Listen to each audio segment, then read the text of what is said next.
with me today a better and brighter future in this, the greatest nation in human history. I reserve the balance of my time. Gentleman's time is reserved. Gentleman from Pennsylvania. Well, at least he was brief. I yield myself such time as I may consume. Gentleman is recognized. Well, here we are again. Yogi Berra once said it's deja vu all over again. Debating this bill in the middle of the night. Representative Brendan Boyle. Love prime time in Guam. This has been the worst process of the worst bill I have ever seen during my decade in Congress. This is not what our founders intended. You ain't wrong. Far from it. And while the process stinks, the substance is even worse. The bill still kicks 17 million Americans off their health care. Record cuts to Medicaid, record cuts to the Affordable Care Act, record cuts to Medicare. But that's not all. 4.5 million kicked off nutrition assistance, mostly seniors and children. Why? To help subsidize massive tax cuts that mostly go to the top 1%. Of course, all of those cuts, over $1.5 trillion worth, don't come close to paying for the more than $5 trillion worth of tax cuts. So who pays the remainder? Yep. Our national credit card. So here we are. And that fuck had the audacity to get up there and say that they were cutting spending. In American history, but the biggest increase in our national debt in American history. I have no idea what in the world the crowd that was holding out got for holding out. Does anyone know? No goddamn idea. Mystery to me and to the American people. But one thing is clear. There is one group making out as a result of this bill, the billionaire class. With that, Mr. Speaker, I yield the remainder of my time. Or excuse me, I reserve the balance of my time. Gentleman's time is reserved. Gentleman from Texas. Mr. Speaker, I yield 1 minute to my good friend, the gentleman from the Keystone State, Pennsylvania, Mr. G.T. Thompson. Gentleman from Pennsylvania is recognized for 1 minute. Thank you, Mr. Speaker. The One Big Beautiful Bill marks the most significant investment in our farm economy in decades and delivers the most sweeping reforms to SNAP. Not what I heard. Creation. We're saving nearly $200 billion by restoring integrity to SNAP, closing loopholes, reinforcing work, and ending on-check state abuse, all while preserving the program for the truly vulnerable. At the same time, we're delivering $120 billion in deficit reduction and saving 2 million family farms from the death tax. We strengthen the farm safety net, invest in trade, research in rural communities, and help keep ag innovation here in the United States of America, not in China.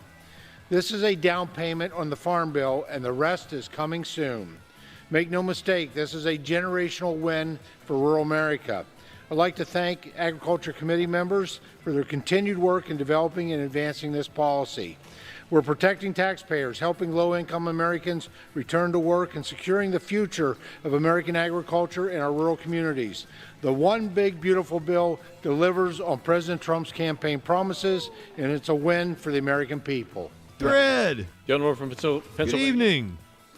Good morning. Yield 1 minute to the gentleman from Texas, distinguished member of the Budget Committee and ranking member of the Ways and Means Health Subcommittee, Mr. Doggett. Gentleman from Texas is recognized for 1 minute. At 3:35 in the morning, a favorite time of Republicans for taking up this bill, we consider. Sure seems like it. The Senate took an ugly bill, went out and whipped it with an ugly stick, made it even uglier. 17 million Americans going without health insurance. Whipped it with an ugly stick. % increase in electric rates. The largest nutritional assistance cut in American history, leaving Americans hungry.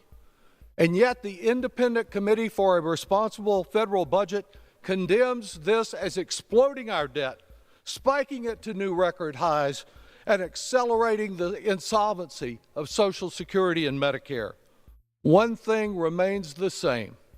It takes from those with the least and gives to those with the most. The song remains the same. Pockets of the super rich with millions in tax giveaways. It is mean, it is cruel, it is wrong. I did say that, didn't I? Waking up at this hour of the morning, as they have done throughout this process. Let's reject this. It was peer pressure, peer pressure. Stand up for Americans. I yield back. Gentleman from Texas. Mr. Speaker, I yield 1 minute to the gentleman from California and fellow Budget Committee member, Mr. Tom McClintock. Gentleman from California is recognized for 1 minute. Mr. Speaker, this bill fulfills many of the promises we made to the American people. Lower taxes, lighter regulations, a secure border, more frugal spending, and a war on waste. Throughout history, these are the policies that He looks like he's getting ready to die. security, and there's every reason to Lazy eyes. bill again. I remind my conservative friends who say this bill doesn't go far enough that our process was not designed to make perfect law. It was designed to make the best law that's acceptable to a majority, and judging by the narrow votes, we've pushed this bill about as far toward perfection as our process allows. Really? The proof is not in the debate points scored today, but rather next year when Americans will ask themselves if they're better off.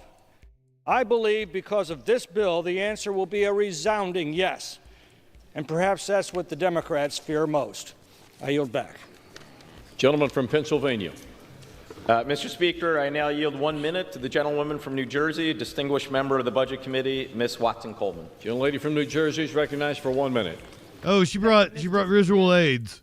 I rise to discuss this big, disgusting billionaire bailout bill.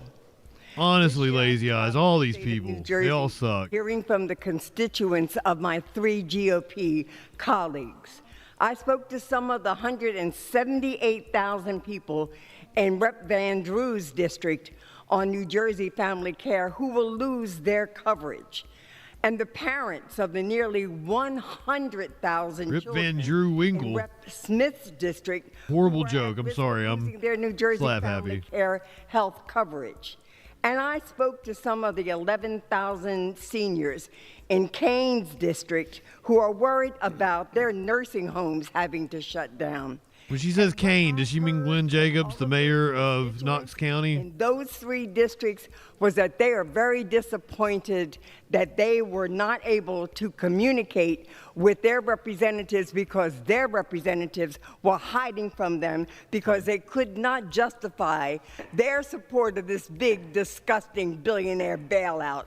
I encourage my colleagues from New Jersey to listen to their constituents and vote no. You know, that they should have ran with that. They should have called it the big billionaire bailout. I yield back.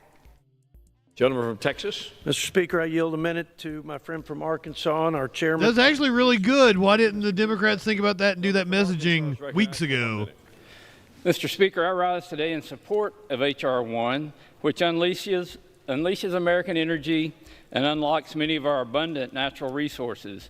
We're incentivizing domestic production in the Gulf of America and Alaska with at least 30 lease sales in the Gulf and 6 lease sales in the Cook Inlet, and mandating lease sales every other year in the National Petroleum Reserve in Alaska.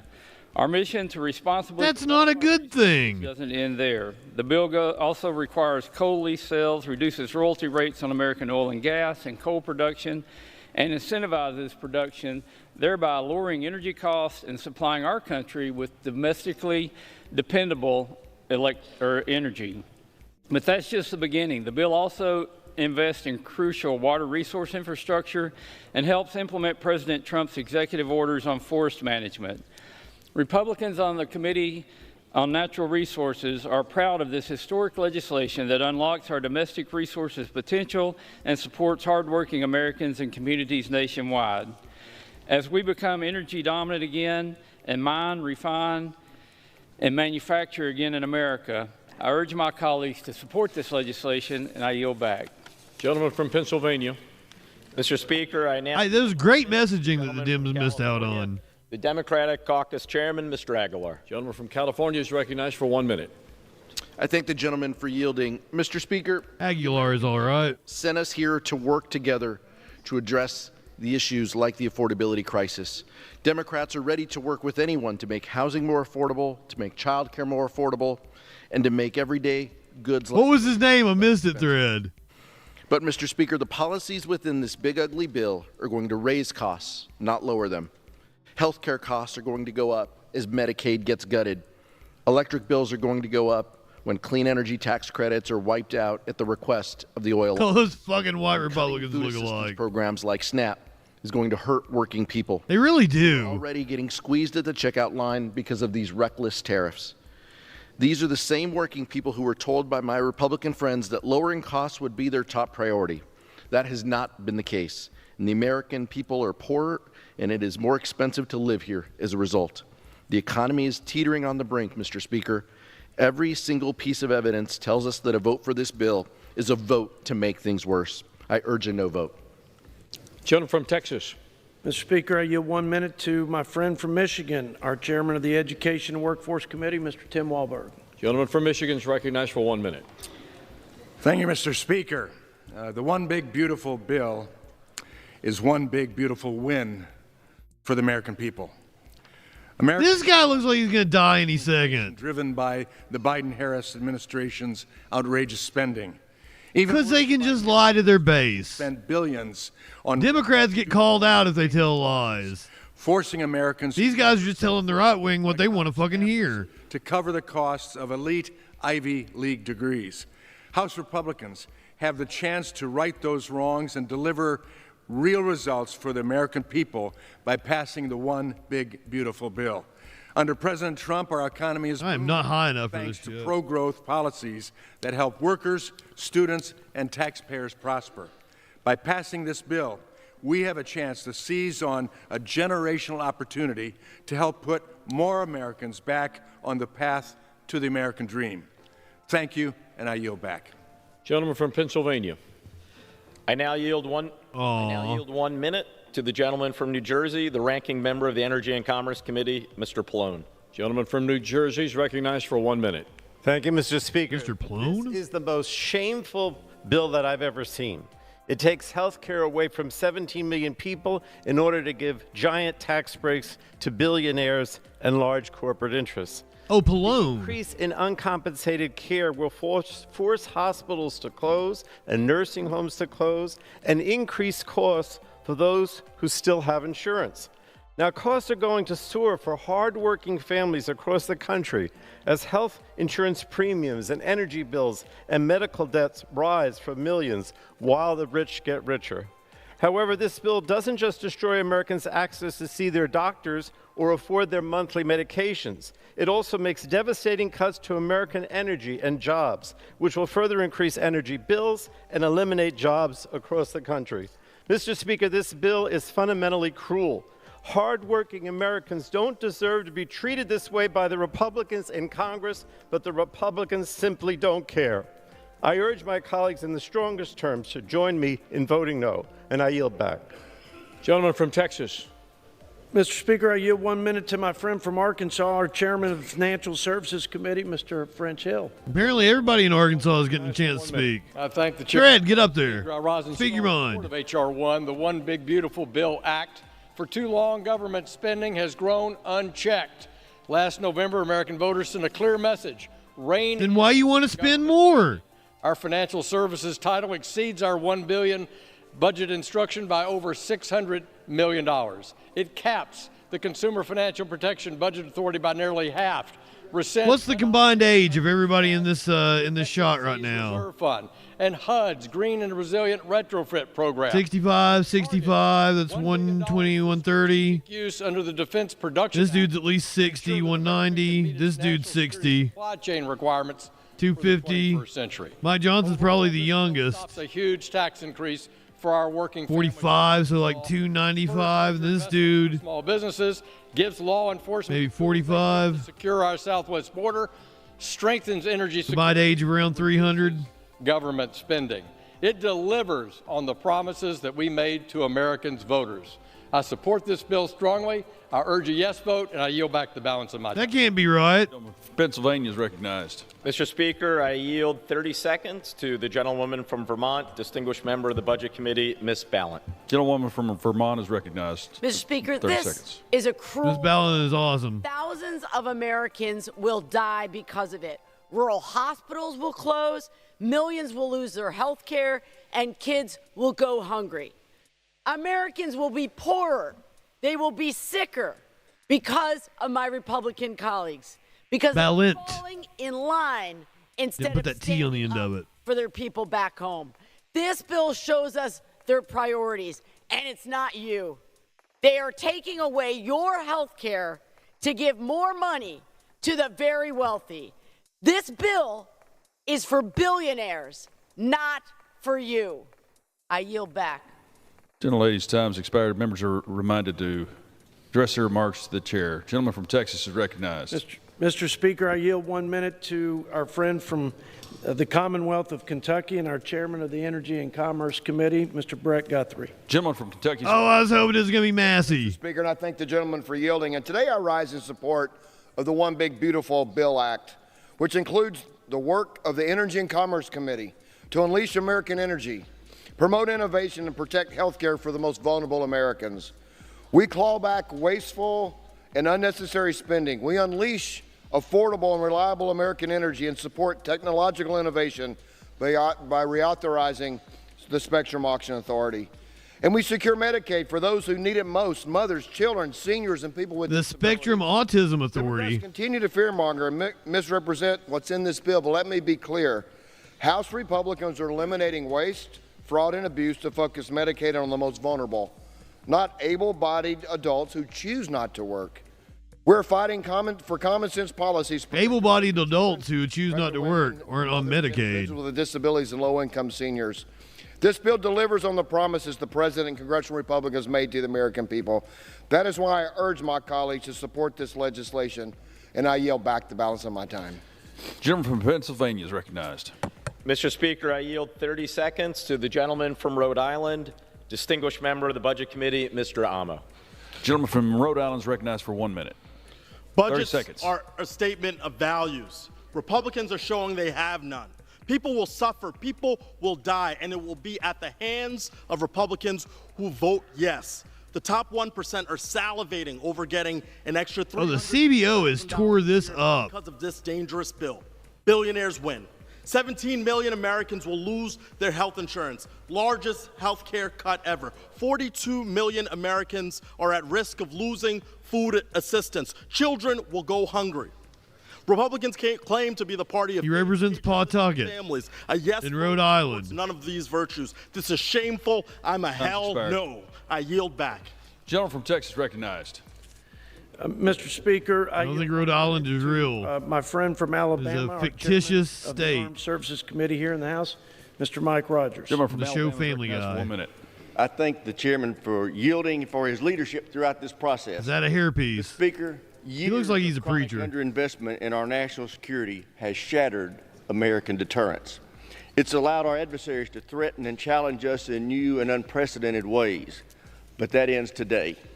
Because today, with the passage of the One Big Beautiful Bill, we begin implementing President Trump's Peace Through Strength agenda.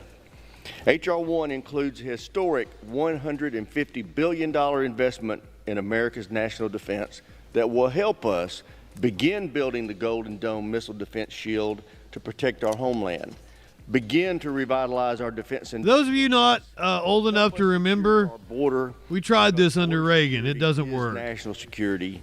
Begin to rebuild our munitions. He called it Star Wars. Critical minerals supply chains, and continue to improve the quality of life of our service members and their families.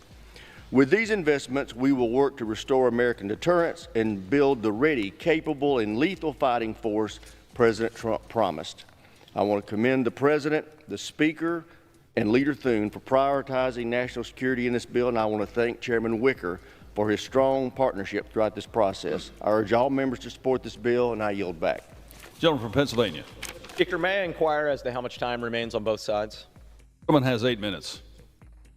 Gentleman from Texas has 6. Thank you. We've gone through this as fast. 30 seconds to the gentleman from California, distinguished member of the Budget Committee, Mr. Panetta. Gentleman from California is recognized for 30 seconds. Mr. Speaker, this partisan tax bill will be our nation's single largest self-inflicted wound to working families and to our economy. It's the largest unfunded tax break for the wealthiest families and will lead to the largest number of working families losing health care. What's worse is that you're fooling yourself to believe it's paid for. Instead, it adds trillions to our debt that will drag down our economy and our credibility. And rather than negotiating with Democrats, you're just placating the president. So I'm voting no, Mr. Speaker, on this partisan bill to stand up to the president and to stand with working families and to stand for the financial stability of our country and the credibility of this institution. Speaker, I yield back. Gentleman from Texas. Credibility of this institution. 1 minute to the gentleman from Virginia, Mr. What's he smoking? Gentleman from Virginia is recognized You're for 1 Willie minute. Nelson. I thank the gentleman from Texas. You're smoking for some of yielding the me best time. dope God Mr. ever Speaker, put breath in. this one big beautiful bill delivers the American people the promises of President Trump's America First agenda and prevents the largest single tax hike on the middle class in history. A no vote on this bill is a vote for sabotaging the United States' energy dominance, blocking critical investments to revolutionize our military to address 21st century threats. It eliminates over $700 billion in wasteful Medicaid spending for illegal aliens and people who can work but refuse to work, instead of America's most vulnerable. I urge all my colleagues to vote yes on this historic piece of legislation. And, Mr. Speaker, I yield back the balance of my time. It's like Matt Gaetz' little brother with Down syndrome. Speaker, I yield 30 seconds. That was mean of me. From Ohio, distinguished member of the committee, Ms. Capter. Gentlewoman from Ohio is recognized for 30 seconds. I thank the ranking member, Mr. Speaker. This big bonanza bill for billionaires will make life harder. Big bonanza bill for billionaires. Ohio and America. Unemployment is already up in Toledo, hovering around 6%. 1,100 Jeep Gladiator workers in Toledo are idled, and 2,500 workers at Perrysburg's First Solar are on the chopping block as the Trump administration cedes in this bill our glass industry and America's lead in solar energy to China. Grocery prices are up 2%, yet the bill freezes SNAP, a cut for 45,000 families in my district, and $18 million monthly blow to local grocers. The bill assures billionaires get $300,000. I just don't understand it. Like, for every dollar you give out in SNAP benefits, it brings you like $2.50 back. It stimulates the economy. We should be expanding SNAP benefits. Will climb. Congress can create a much brighter future for America by defeating this big, bloated bonanza bill for billionaires. I yield back. Gentleman from Texas. Why would I unmod you? Gentleman reserves. Gentleman from Pennsylvania. Thank you, Mr. Speaker. I now yield 1 minute to the gentlewoman from Minnesota, the ranking member of the Agriculture Committee, Ms. Craig. Gentlewoman from Minnesota. Blocking a chud too quickly is about the only thing that can get you unmodded around here. This Republican budget is a betrayal of the American people. It puts in jeopardy food assistance for 42 million Americans. That's why I got to stop giving out my address. Disabled and working parents. 1.2 million veterans rely on SNAP for their food. This budget turns their back on them. 270,000 veterans. I don't know that they knew how this shit works. Youth will lose their food assistance entirely. The vulnerable are left behind. The middle class gets screwed in favor of the ultra wealthy. I'm a hell no, and I yield back. Gentlewoman yields. Gentleman from Texas recognized. Speaker, I just remind the gentlelady and my colleagues, my Democrat colleagues, that after the Trump tax cuts, the first Trump tax cuts, the bottom half income grew 3 times faster than the top half. The lower 10% wages increased 2 times over the 1%. I don't doubt that that growth happened. In the middle, but we're talking about like Obama policies that were investments into the country that had us booming during the first Trump administration. Pennsylvania is recognized. Those tax cuts in 2017 didn't even go into effect until like 2019. To the gentlewoman from California. So Speaker fuck off with that bullshit. Oh my God! Nice for 1 minute. Thank you, Mr. If she ain't showing me her titties, I don't care. For his exceptional leadership, recognizing that our budget should be the statement of values of our country and how we allocate our resources reflecting those values. I ask to speak because I hear you members on the other side talking about spending on the part of the Democrats, spending for education and health care, and all the needs of food for our children. I just want to remind all of them, speaking to you, Mr. Speaker, that tax cuts are expenditures. They're the biggest spending in this bill, to the tune of $5 trillion. $5 trillion added to the national debt to give tax cuts to the wealthiest people in the country at the expense of feeding our children, health care for our people, and the education of our children. And nothing brings more money to the Treasury than the education of the American people, from early childhood to lifetime learning and every phase of it in between. So you should be ashamed of yourselves to mock spending on education. The best dollar we spend is on education. You should be ashamed of yourself. The investments. Not showing off them titties. Scientific research. If you're going to grace us with your presence. That science provides for us. Cut in this bill to spend $5 trillion for the wealthiest people in America. Thank you, Mr. Chairman. Gentleman from Texas recognized. Mr. Speaker, budgets are value statements. We value letting working families keep more of their hard-earned dollars. We value stewarding tax dollars, protecting our most vulnerable, preserving programs. Nancy should be in prison for insider trading. People in this country illegally. Unless she wants to be my GOP mommy. Jeopardizing those safety nets. Mr. Speaker, with that, I yield a minute to my friend from Georgia, fellow Budget Committee member, Mr. Buddy Carter. Gentleman from Georgia recognized for 1 minute. I thank the gentleman for yielding. Mr. Speaker, I rise today in support of H.R. 1. We have a choice. Continue down our current fiscally unsustainable path where we have waiting lists for Medicaid, insufficient border security resources, and are facing the largest tax hike in American history, or change course. The one big beautiful bill ushers in the golden age of America, as our great president says, where taxpayers, not illegal immigrants, are put first. It eliminates tax on tips and overtime and brings tax relief to seniors. It saves, it sustains Medicaid, and it's there for those who truly need it. It secures our southern border, making every community safe. All that is required of us. I don't think the tax on tips is in there, but I'm not exactly sure. Yes. But I know the tax on Social Security is not in there. Unleash America's shackles and make this country work for those who work for it every single day. Thank you, Mr. Speaker, and I yield back. I'm not your pal, friend. Recognized. I reserve. Gentleman from Pennsylvania reserved. Gentleman from Texas. Mr. Speaker, I yield a minute to my friend from Georgia, Mr. Mike Collins. Gentleman from Georgia is recognized for 1 minute. Oh, God, I hate this dude. Mr. Speaker, campaign promises made and soon-to-be campaign promises kept. I spent my entire career in the private sector. I know what those Go back to it. The Trump tax policies did for me, for my business, my community, my state, and my country. And now with this bill, we're going to bring inflation under control with energy dominance. We're going to make sure that small businesses have certainty with our tax policies out there. And also, Mr. Speaker, we're going to bring these federal agencies under control by deregulation. You do that, and you will unleash the American entrepreneurial spirit out there. This is a big day for Main Street. Wall Street has had their time. I encourage my... As an American entrepreneur, you could give me access to, low interest loans. Pennsylvania. You could invest money in my business. Gentleman reserves. Gentleman from Texas. I reserve, Mr. Speaker. Gentleman from Texas reserves.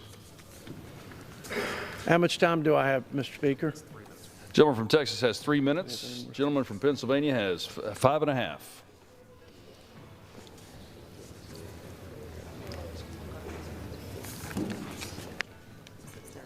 Gentleman from Pennsylvania is recognized. We reserve. I'm ready to close. This is like a tennis game. You ready to close? Oh. I am prepared to yield to one more speaker, and then we'll close. Great.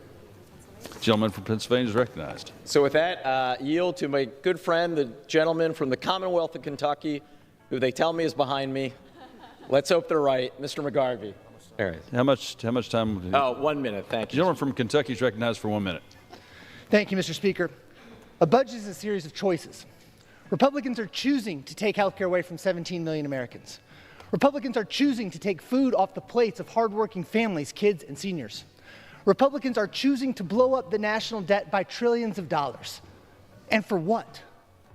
Also, the top 0.1% can pay even less in taxes. I don't ever want to hear a Republican say they care about rural America or the debt ever again. Oh, you're going to keep hearing it.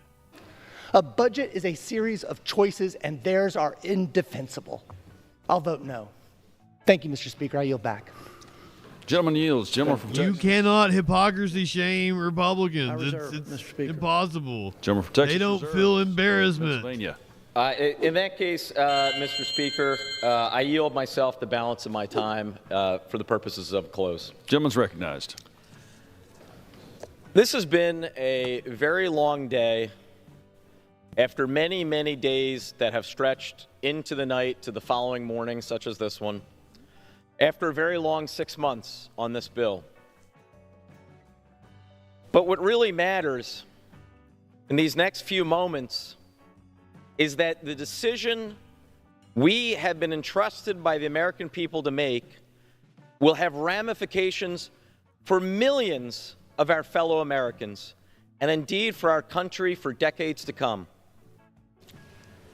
There may not be a lot of people able to watch at 4:05 in the morning, but in just a few short hours, some of them on there's at least 26 in my chat on the news to find out if what we did here tonight means they're about to lose it.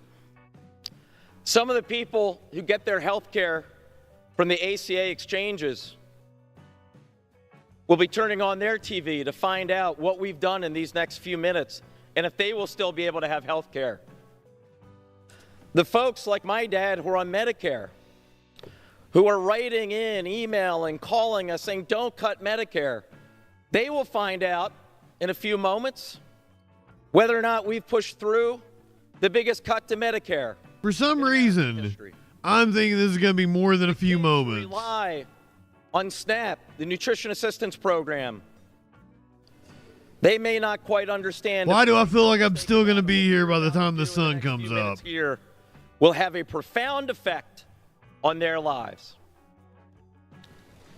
Not to mention the millions of Americans who may not be on Medicaid, Medicare, SNAP, or the ACA, but who rely on a hospital in a rural area, who now may see that hospital close because of the cuts that are in this piece of legislation.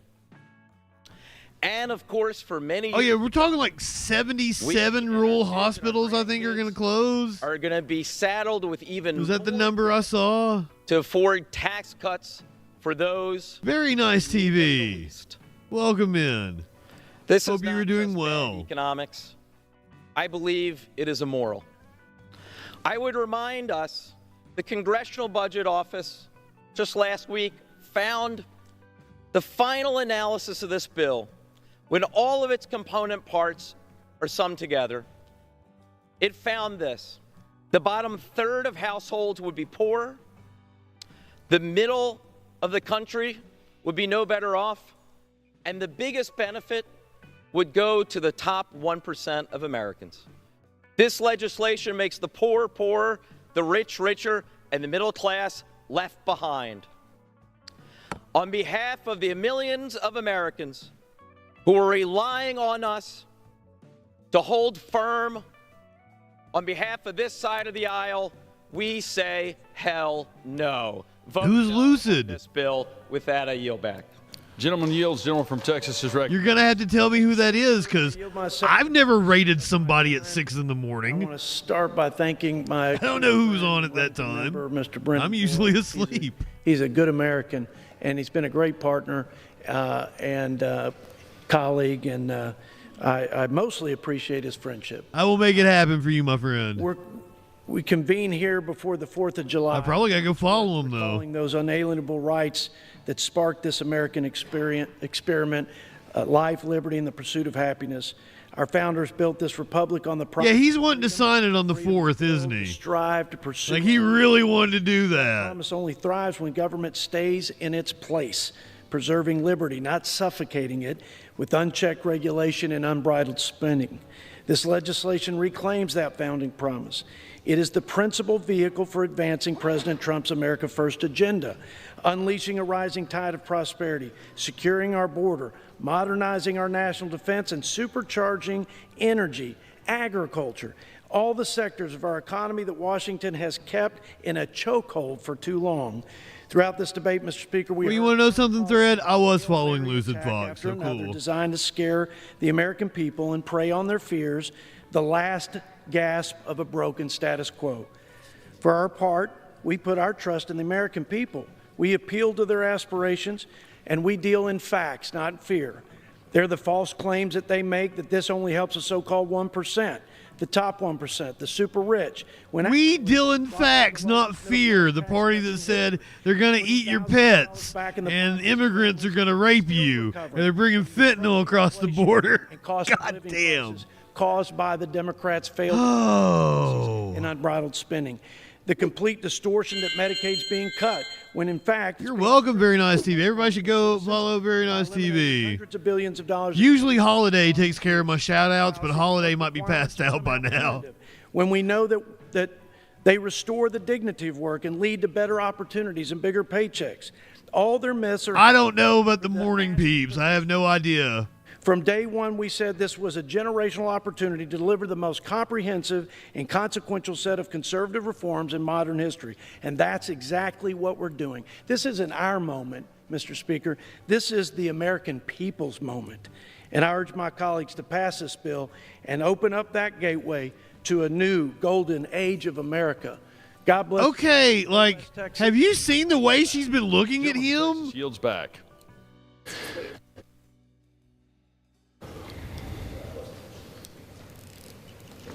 Was anybody else creeped out by that?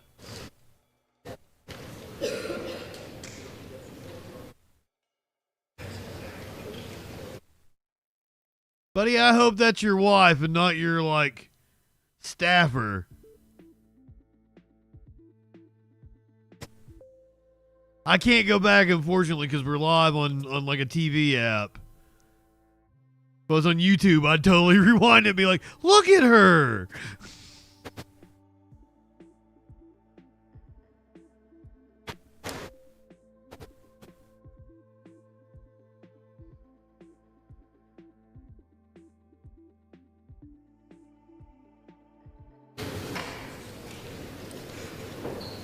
Maybe it'll be both someday. Mr. Smith and the gentleman from Massachusetts, Mr. Neal, each will control 15 minutes. Chair recognizes the gentleman from Missouri. Thank you, Mr. Speaker. I yield myself such time as... I hate this dude. Gentleman's recognized. Thank you, Mr. Speaker. Before November, Americans wondered whether our best days were behind us. I mean, I would beat the fuck out of them with my bare hands. Shit, I can't say shit like that on Twitch, can I? Illegal immigration with your tax dollars and increased IRS audits on the middle class, all while leaving the working class. Everything about him just pisses me off. His voice, his hair, his neck beard. And 77 million Americans supported that promise. They voted for... He's got gigantic hands. One big, beautiful bill delivers for the American people. This is the largest tax cut for working families, farmers, and small businesses in U.S. history. Households making under $100,000 will see a 12% tax cut compared to what they pay today. The average family of four will see nearly 11. I'm not jealous. I love my long, slender fingers. Real wages for workers will rise by as much as $7,200 a year. A waitress working for tips. I bet this dude's got a funny voice. I want to hear him. A lineman. Now, unfortunately, I got no rhythm, so I can't play anything. Keep an extra $1,400. I shouldn't comment on anybody's fucking hair. Illegal immigrants, fraudsters. Top of my head's probably gonna be looking like that soon. Are standing up for the American people, putting more money in their pockets. Maybe already. Trump, he promised no tax on tips, overtime pay, car loan interest, and tax relief. I like playing with my hair, though. We are delivering on all those items and more. Families win in the one big beautiful bill. Over 40 million households will benefit from a Yeah, and I regretted doing it. That's like the moment after I did it. $100. We boost the standard deduction to give a tax cut to the 91% of middle income. I had like phantom hair pain. Use it. I'd go like put my hair up and shit like, oh, it's not there. $500. Young Americans win. We expand choices for educational freedom and open up savings options to include trade schools. Moms and dads get new support. You have very nice hair. Paid leave. Very nice TV. Child care and health care costs. Change your handle to very nice hair. Giving them a financial stake in our country's future. We bring back American jobs and our manufacturing base by protecting or creating more than 7 Seriously, I'm dying to hear from this dude. Including 1 million new small business jobs each year. We reign in Washington by delivering the largest cut in mandatory spending in U.S. history. The one big beautiful bill is for the people who don't. Oh shit! I love that. It doesn't move on mine. I had to look over at the Twitch chat. Oh, that's fucking awesome. Waitresses, the nurses pulling double shifts. Great emote. Truck drivers hauling goods across this country. The folks who work hard, play by the rules, and ask only for a fair shot and a government that works for them. Oh God, is he still not talking? Against them. It's for places like Peachtree City, Georgia, Yukon, Oklahoma, Petersburg, West Virginia, Erie, Pennsylvania. How does Georgia elect a motherfucker like this? The Ways and Means Committee visited over the last 24 months. The one big beautiful bill is their bill. It's about restoring safety in a town that's lost it, cutting waste and reining in reckless spending. It demands that if I only got to watch like the first part, but has anybody seen like this week's more news? to foot the bill for Washington's bad decisions. Cody says it's his beard's birthday, and then goes on to say it's also his partner's birthday. From Massachusetts recognized. Thank you, Mr. Speaker. I yield myself 2 minutes. Gentleman's recognized. Finally, he shut up. So we might have visited a lot of places tonight. Now I hate this dude. I should say, why don't we visit reality? Here's the reality. Okay, that's funny. Because we're going to talk about facts for the next 15 minutes on our side. So one thing you can understand very clearly, the Republicans in the House surrendered You just to the fell out of a Republicans in the coconut Senate. tree? And once again, when the going got tough, both institutions surrendered to the president. This bill became worse along the way when it was already a pretty bad product. So in terms of expertise, let's reject what the Congressional Budget Office says. Let's reject what the Joint Committee on Taxation might have to say. And of course, when the going gets tough, let's blame the Federal Reserve Board because of interest rates. So under this bill, here's a fact, Mr. Speaker. If you made $1 million last year, you're going to make a plus of $96,000 in the next tax filing season. I wish. That's a fact. But here's the real fact and the scam that's being presented to the American people with this legislation. So if you made under $50,000 last year, you're going to get 68 cents a day in terms of your tax relief. The Senate was too generous. They were at 73%, so the House wanted to go back to, on the Republican side, 68 cents. Here's the real kicker. For a party that has preached fiscal rectitude that I've listened to in all my years here, voting for the balanced budget amendment. Come on, man. Taking up all of these pursuits in terms of fiscal rectitude, they're borrowing $5 trillion additional dollars. Seriously, how do they keep all these old people up? Pay for a tax cut for the wealthiest amongst us. $5 trillion is being added to the debt. This poor dude, it's way past his bedtime. Health insurance from poor people, hospitals are going to suffer, Medicare is going to be cut, the child credit will leave out the poorest. and seniors are threatened with much of the way past my bedtime of everyday life. SNAP, Medicaid, Medicare, and the ACA are all about to be gutted in the name of a tax cut for the wealthiest amongst us. I preserve the balance of my time, Mr. Speaker. Reserves. Gentleman from Missouri is recognized. I yield 1 minute to the gentleman from Tennessee, Mr. Kustoff. Gentleman from Tennessee is recognized for Kustoff? Thank you, Mr. Speaker. And I want to congratulate the leadership of Chairman Jason Smith getting this bill to the floor. I rise today, Mr. Speaker, to speak in favor of President Trump's... Oh, now, come on. You ain't rose in 20 years. Facts, Mr. Speaker. If Congress fails to pass this bill, taxpayers across the nation will get a big tax increase. In Tennessee's 8th congressional district, the average household would face a 26% tax hike. How in the fuck has Memphis got this crusty, dusty motherfucker? Small businesses across the nation. This bill not only stops this... That has to be gerrymandering. But it will reduce taxes for Americans nationwide and turbocharge our economy. When Americans voted last November, they voted for these policies put forth by President Trump and House Republicans. Now is the time for us to do this job and pass the one big, beautiful bill. Too much is at stake. And with that, I'll yield back. Thank you. Gentleman yields. Gentleman from Massachusetts recognized. Mr. Speaker, I yield 1 minute to the very distinguished gentleman from California, Mr. Thompson. Gentleman from California is recognized. I'll be the judge of very distinguished. This bill... Oh, you meant old. Okay. ...our constituents. I'll let it slide. Health care for 17 million Americans, closes 1 in 4 nursing homes and many rural hospitals. It rips nutrition assistance away from 11 million Americans.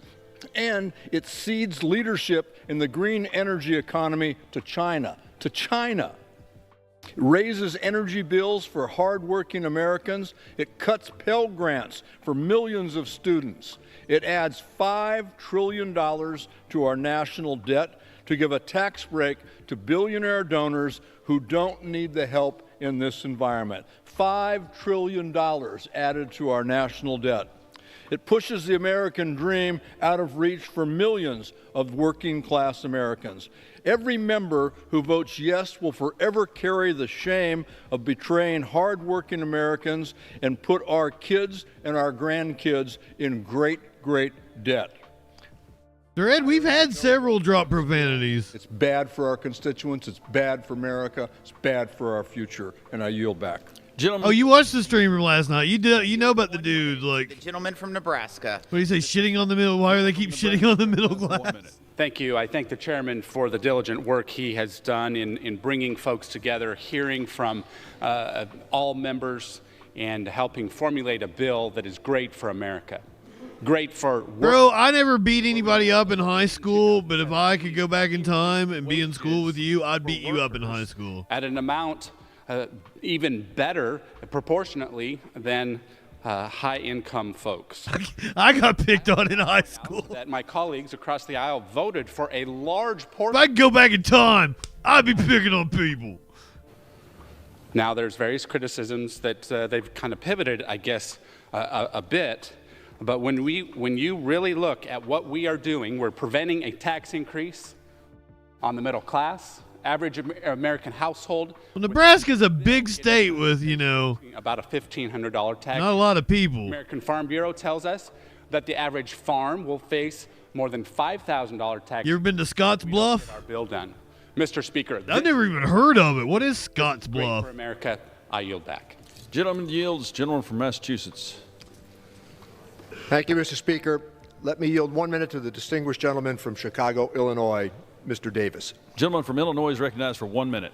I rise in strong opposition and could never vote for this big, bad, inhumane, and ugly bill because it will wreck health care delivery, takes food from hungry children. This dude's going to die before he finishes talking. Early deaths, eliminate jobs, and destabilize our economy. We really got to get these old fucks out of Congress. Wealthy, more.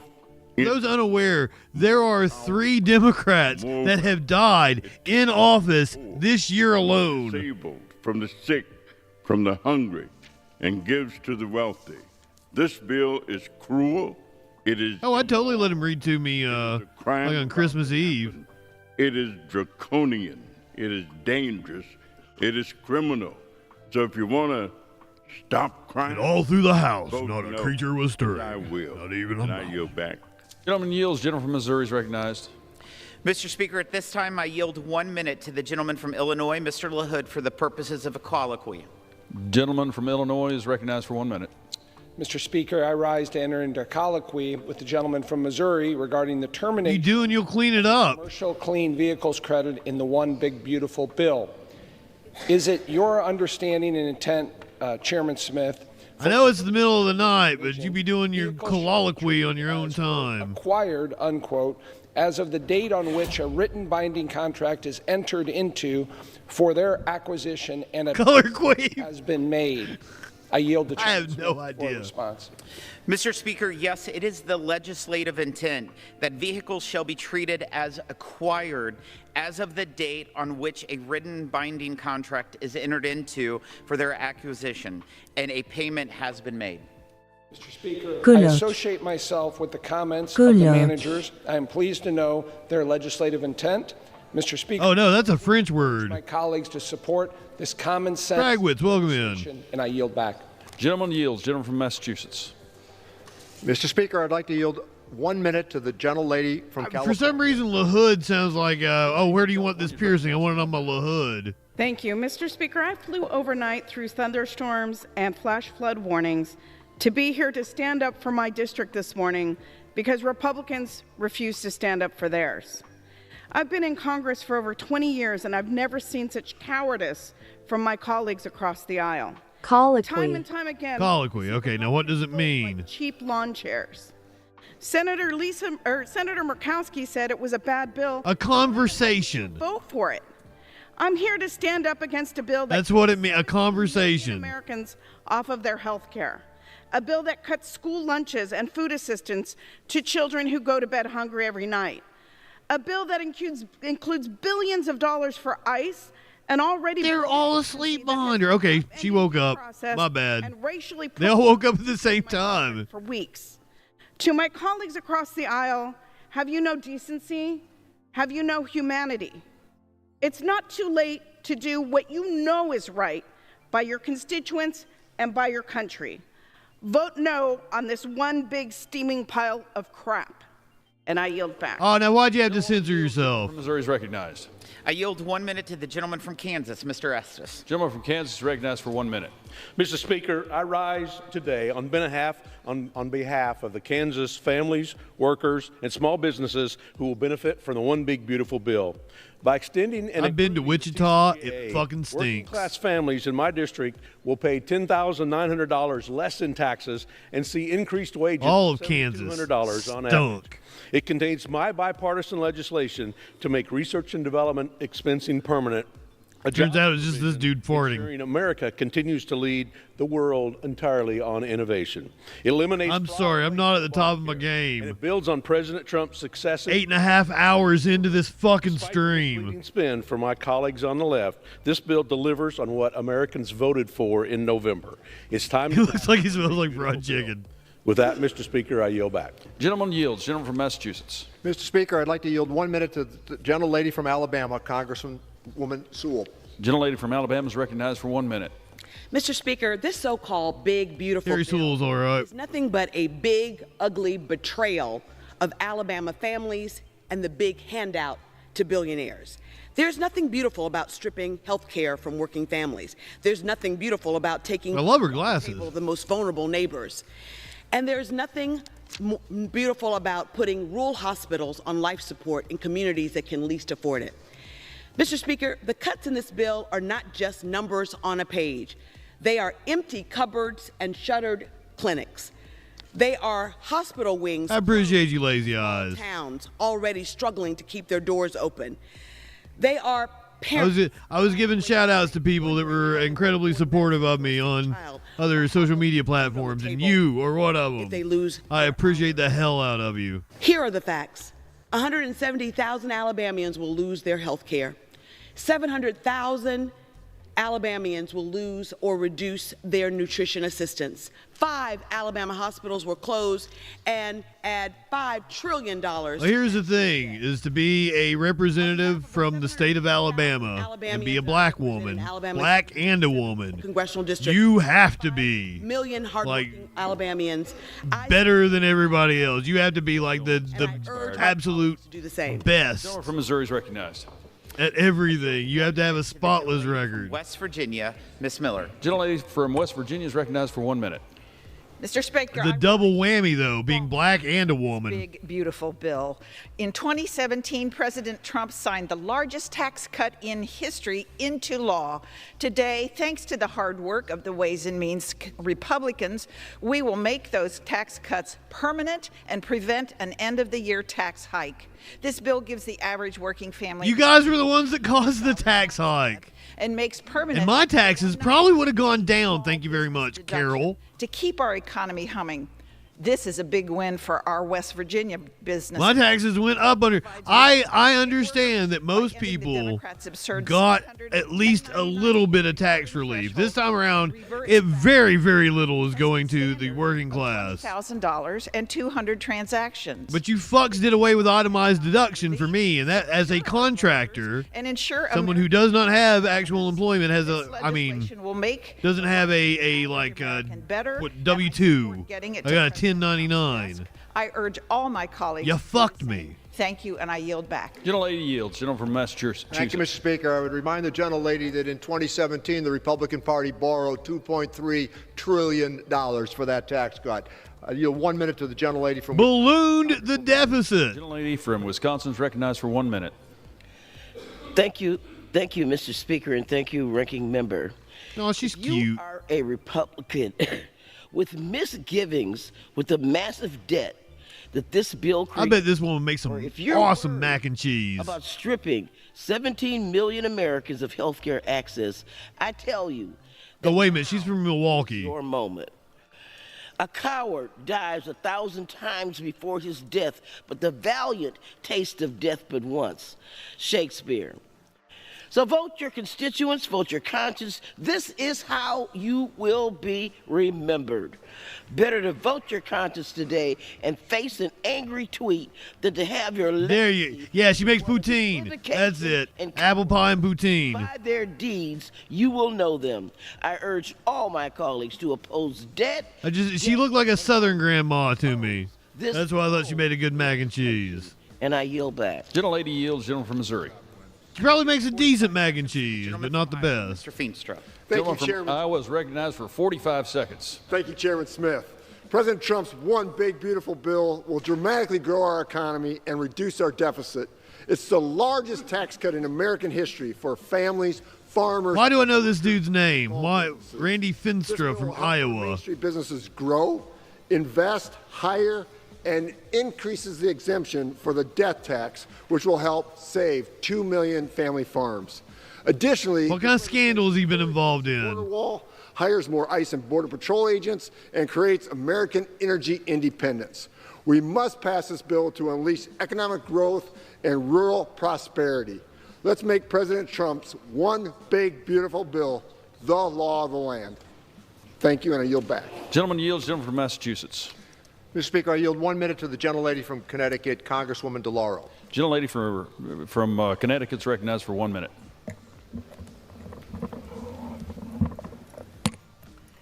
My House Republican colleagues, have you no shame? This bill hands $4.5 billion in tax cuts to billionaires and the biggest corporations. It takes health care away from 17 million Americans. People will die. 42 million Americans will go hungry. This bill triggers $500 billion in Medicare cuts. It increases the budget deficit by $3.3 trillion. President Trump and House Republicans have abandoned their promise to lower the cost of living. They are making it worse. To my Republican colleagues, have the moral courage to oppose this bill. The consequences of this vote will come due.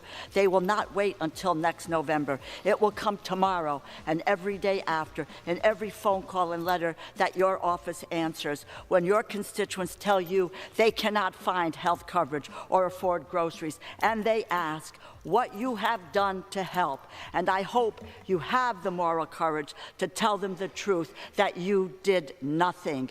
Vote no, and I yield back. Gentlelady yields. Gentleman from Missouri. I yield 47 seconds to the gentleman from Indiana. 47 seconds. Gentleman from Indiana is recognized for 47 seconds. Thank you, Mr. Chairman. Mr. Speaker, I rise in strong support of the One Big Beautiful Bill.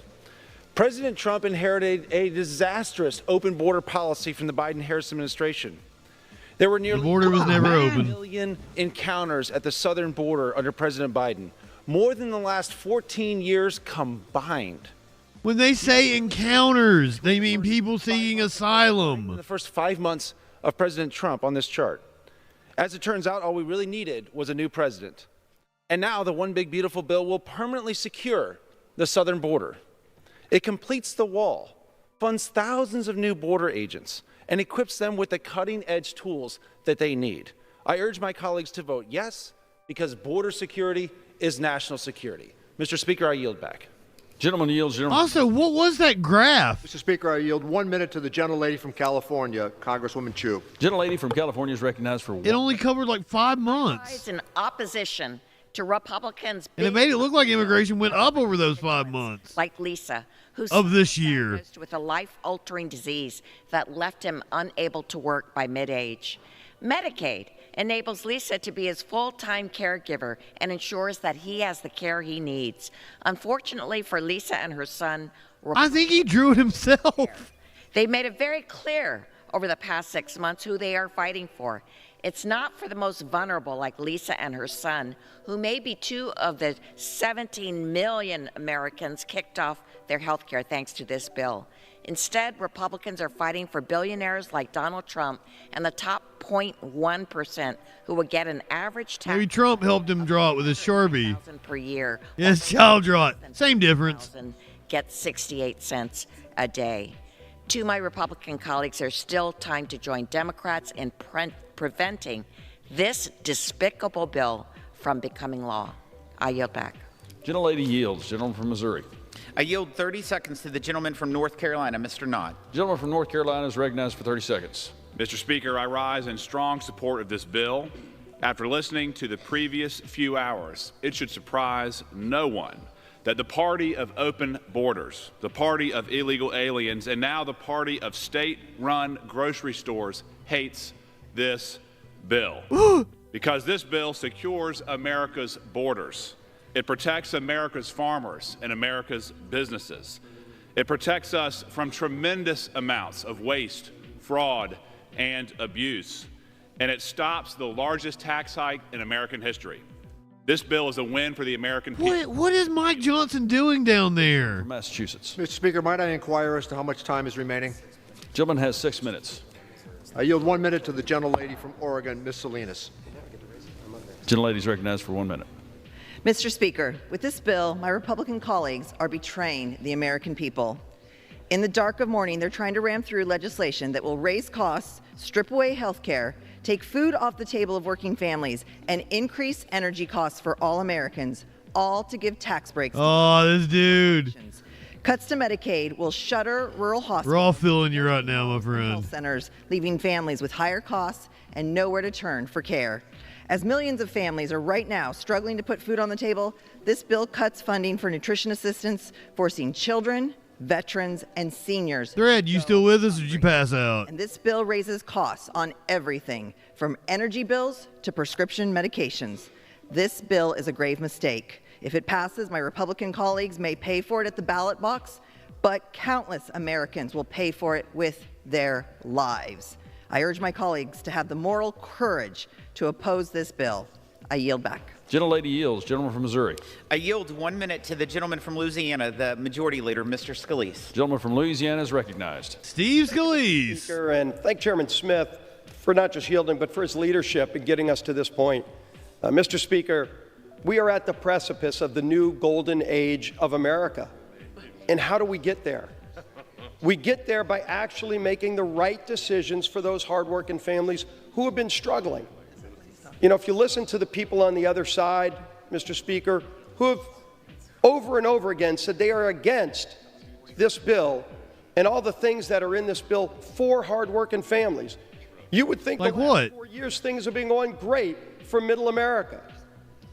I don't know what parallel universe they've been living in, Mr. Speaker, but we heard the message that the voters sent. Motherfucker, you're a rich asshole. What do you know about middle America? High gas prices, of not being able to fill up their grocery cart because of the spending in Washington for Washington at their expense. Then why are you wanting to spend more? It says we're finally going to turn that around and deliver a bill that focuses. I usually ask which one you want, but you might not know them by name yet. From so the other side, I'm Mr. just going to grab the closest one. Billionaires, tax cuts for billionaires. You go look at this bill. Everybody's had the opportunity to read the bill. They actually read the whole bill on the Senate floor. Only took 14 hours. And if you listen, And the fattest one. things you'd find out, Mr. Speaker.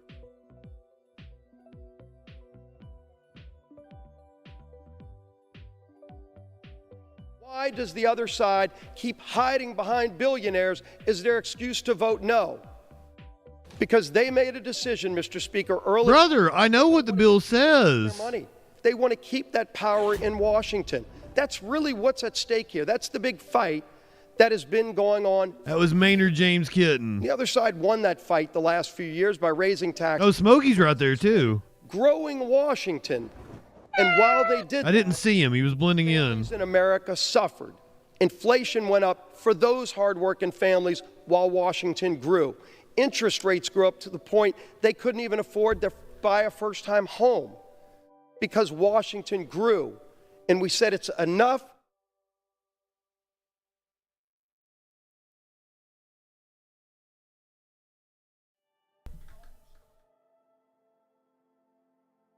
Focuses on, Mr. Speaker, and how do we do it? Smokey's the same color as my recliner, so. Rates for everybody. Nobody's taxes go up, Mr. Speaker. Nobody's. Now, the other side's upset about that, and I understand. And then Socks walked over here. You get all three. The billionaires to go up because they know in this bill the income groups that get hit the hardest if a no vote prevails. And we've heard them, they're all going to vote no, Mr. Speaker. But if a no vote prevails, the income groups that get hit the hardest are the lower and middle income groups of America. And they know that. They're watching this vote. And you can say billionaires all day long. But you know what the new tax cuts in this bill are? Because there are new tax cuts. For the waiter and waitress who's working maybe 2-3 shifts at a restaurant, at a diner, barely getting by. That's the new tax cut that we're putting in this bill. And so you would say, well, then how could the other side possibly vote against that? Because I'm going to show you the data. Here's the Center for Focus group told them that if they curse Economic and Policy Research. billionaires enough, those families will forget what's actually Oh, I thought it had a graph. But they're not going to forget because they're paying attention. You know what the average pay for a worker in America who makes tip money is under this bill? $32,000 a year. That's right. Billionaires aren't even allowed to be eligible for that. Oh, here we go. But the waitress who's working 2-3 shifts, barely getting by, making $32,000 a year, finally gets a little bit more money. And yes, every Democrat has bragged over where's here the tax? that they're going to vote against that. They don't want that waitress to get that money back in her pocket. But we're going to make sure she gets that tax break, Mr. Speaker, because she's struggling. She maybe wants to put together a college fund for her kid. Maybe she wants to take her family on a vacation. This is about tariffs. I was wanting taxes. When this bill passes. You know who else we're going to give opportunity to, Mr. Speaker, in this bill? The other tax cut. Sorry, it's not a billionaire again. It's that shift worker working overtime. Not the billionaires. Person that's showing up at the factory, making stuff in America, who's paying taxes. Oh, okay.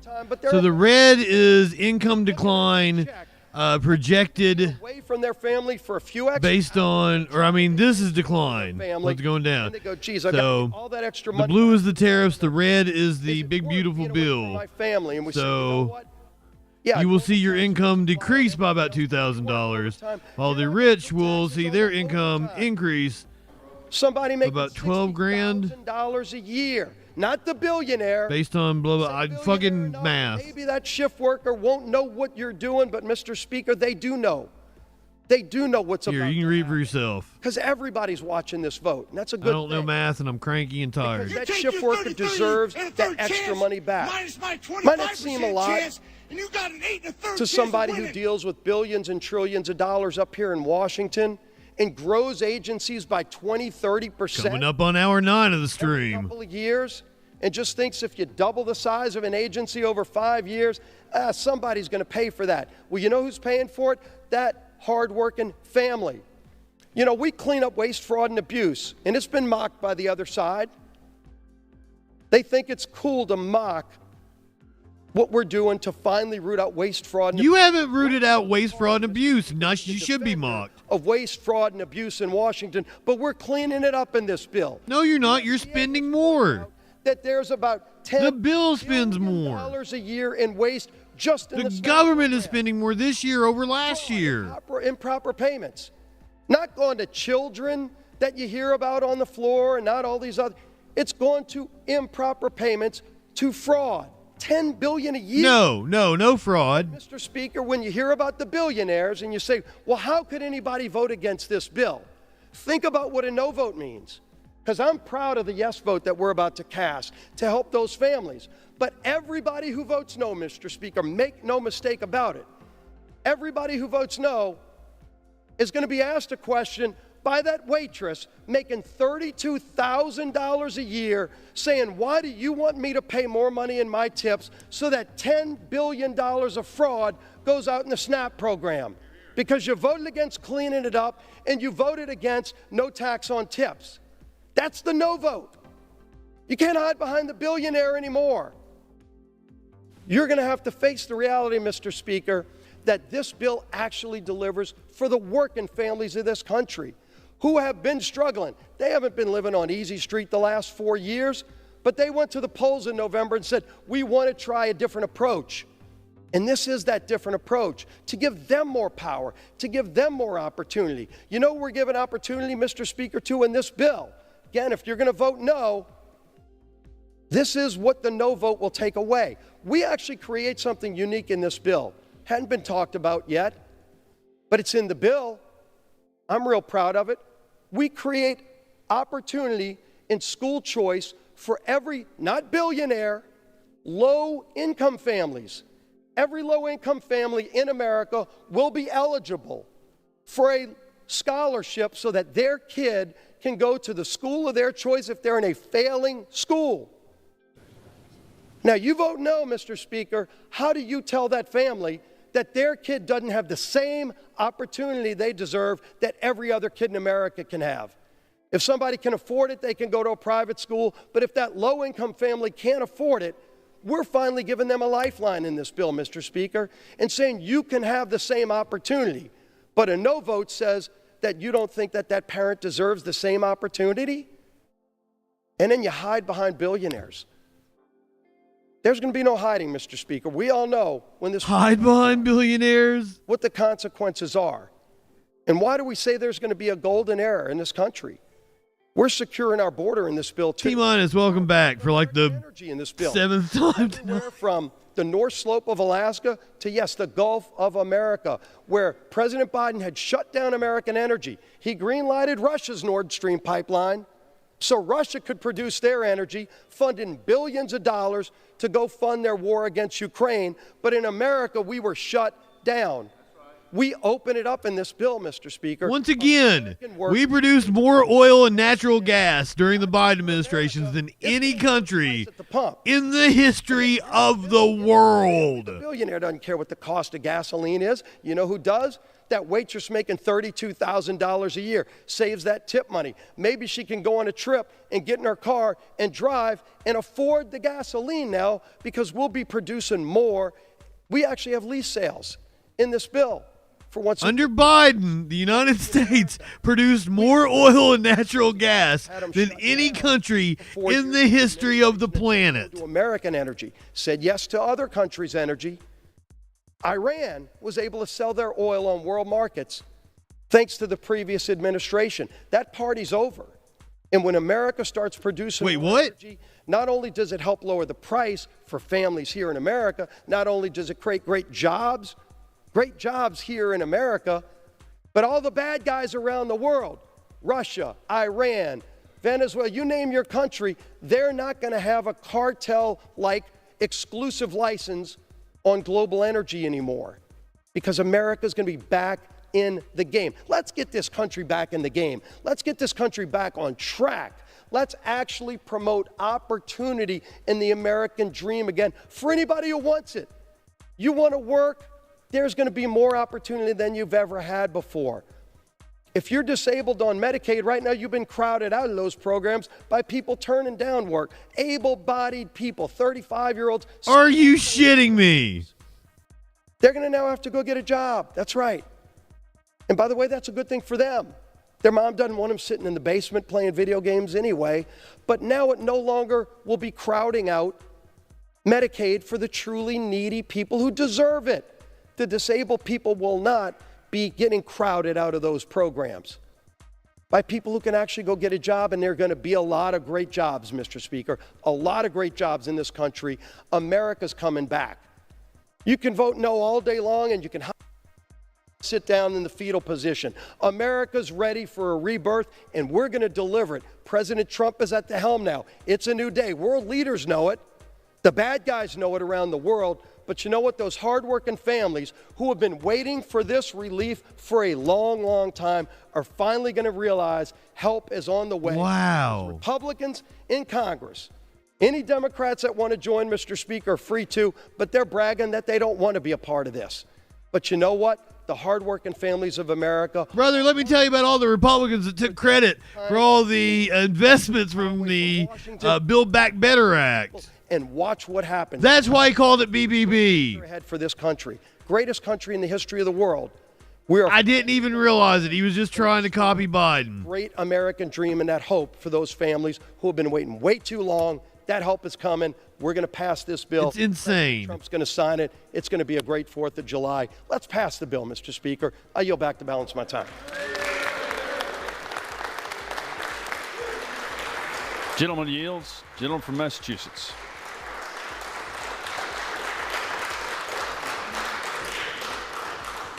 Gentleman from Massachusetts. Mr. Speaker, I yield myself 1 minute.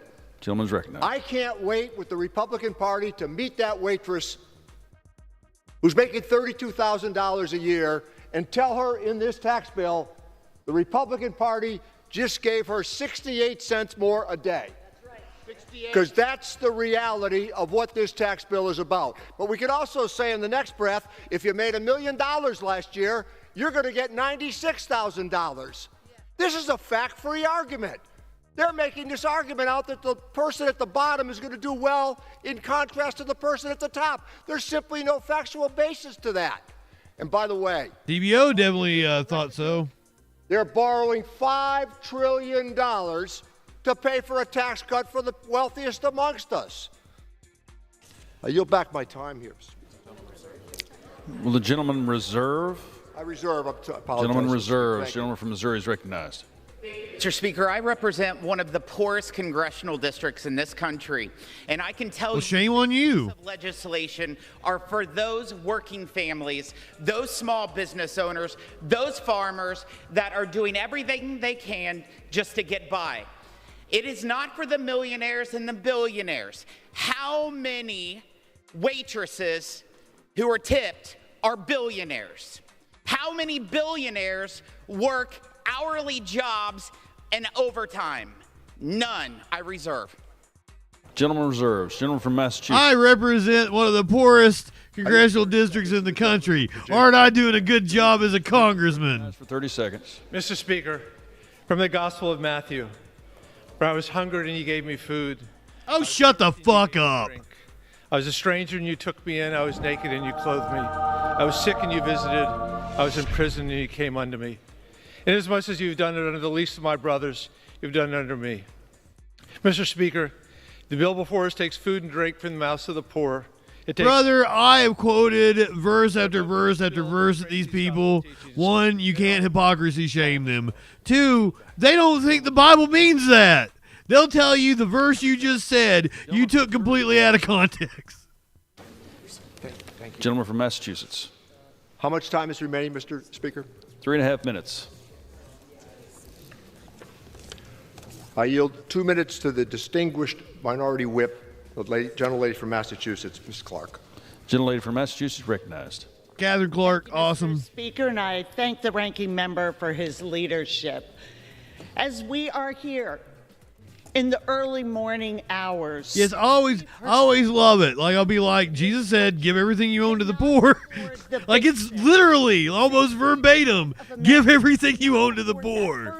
And they'll be like, oh no, and write a whole fucking screed about like, oh, this was wrong because blah, blah, blah, blah, blah, blah, blah. Like, and now, literal red letters, ugly bill. Fucking one sentence. Are on the verge of moving that dream further out of touch, of making people sicker and poorer. We hear the message.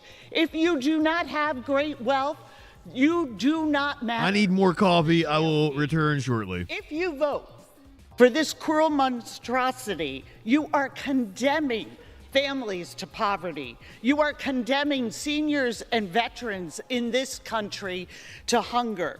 You are condemning children to sickness without treatment. You are voting to enrich billionaires at the expense of what makes us American, our freedom to build a better life for our families. The American people overwhelmingly oppose this bill, and they will not forget if you sell out their freedom this Independence Day. I yield back. Gentlelady yields.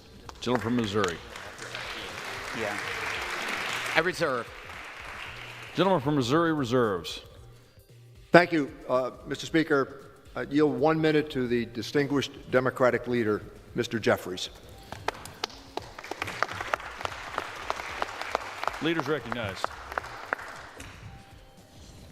I thank the distinguished gentleman from the great Commonwealth of Massachusetts, Richie Neal, for yielding and for his tremendous leadership. Mr. Speaker, I rise today in strong opposition to Donald Trump's one big, ugly bill. This disgusting abomination, the GOP tax scam that guts Medicare. Oh, God. Rips food from the mouths of children, seniors, and veterans, and rewards billionaires with massive tax breaks. Every single Democrat stands in strong opposition to this bill because we're standing up for the American people.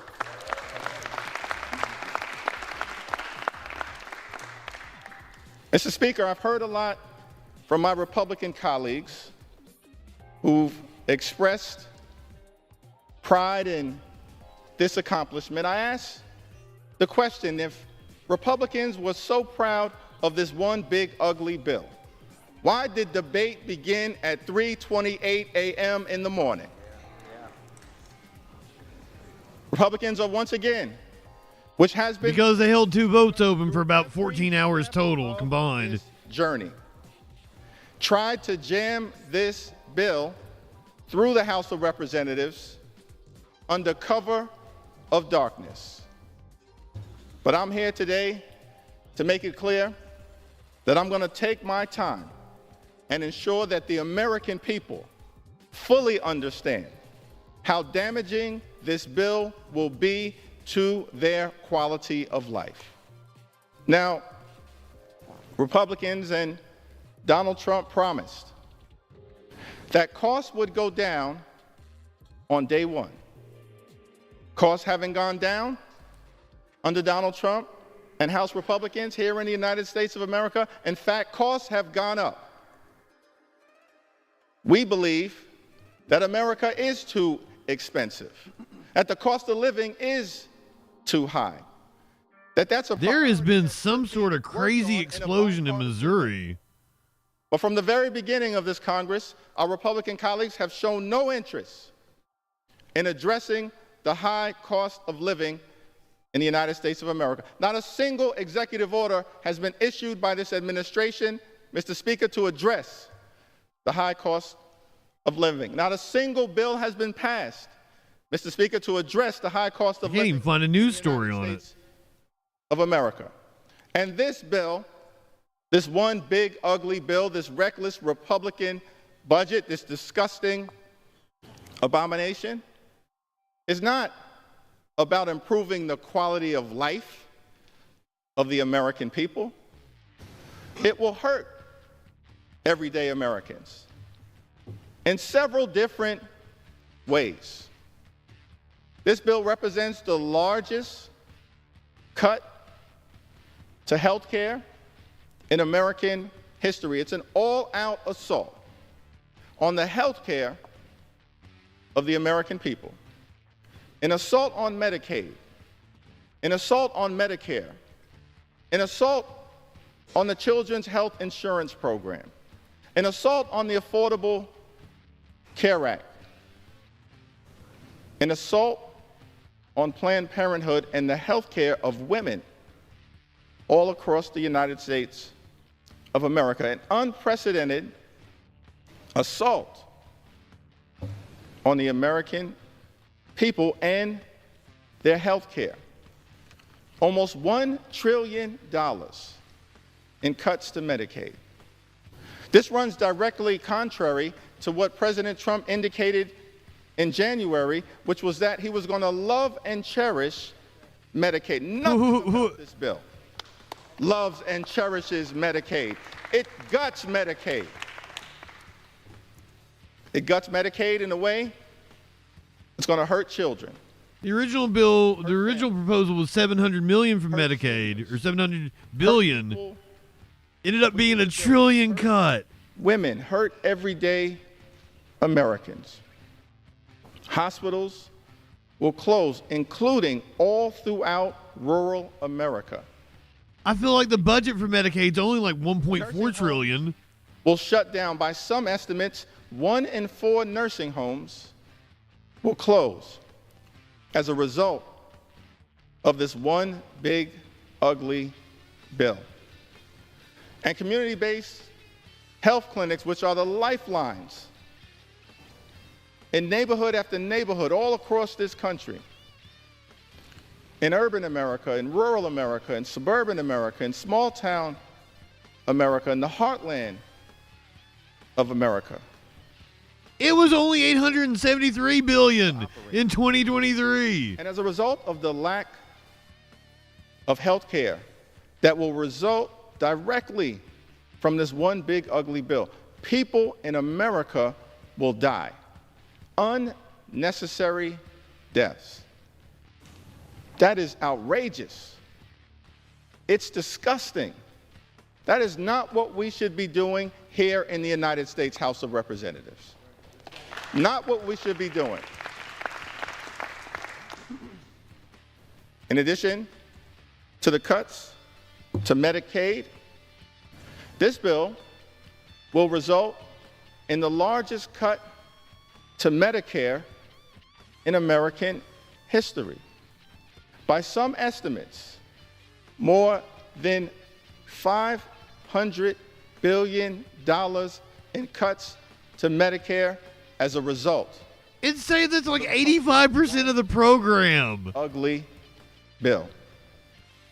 This bill will also... Why are you not bringing that up? They're wanting to cut 85% of the program. To the Affordable Care Act. That's no surprise. That can't just be people that are Republicans wanting to not work and stay home. It's impossible. To gut and destroy the Affordable Care Act. And as a result of the damage that is done to the Affordable Care Act in this legislation, millions of Americans will lose their health care. The assault on health care in this one big ugly bill will result in more than 17 million Americans losing health care in the United States of America. Shame on the people who've decided to launch that kind of all-out assault on the health and the well-being of everyday Americans. That's not what we should be doing here in the United States House of Representatives. And because of the drastic cuts that are made to health care in this one big ugly bill. People with private insurance all across America are going to experience increases in their premiums, their co-pays, and their deductibles. Millions of Americans in every corner of this country, and all they gonna learn what happens when you wage a healthcare. class war against the poor. Vision, Mr. Speaker, that Republicans have working hard to take health care away from the American people than our vision, because we believe, as Democrats, that in the United States of America, health care should not simply be a privilege. Health care is a right that should be available to every single person in the United States of America.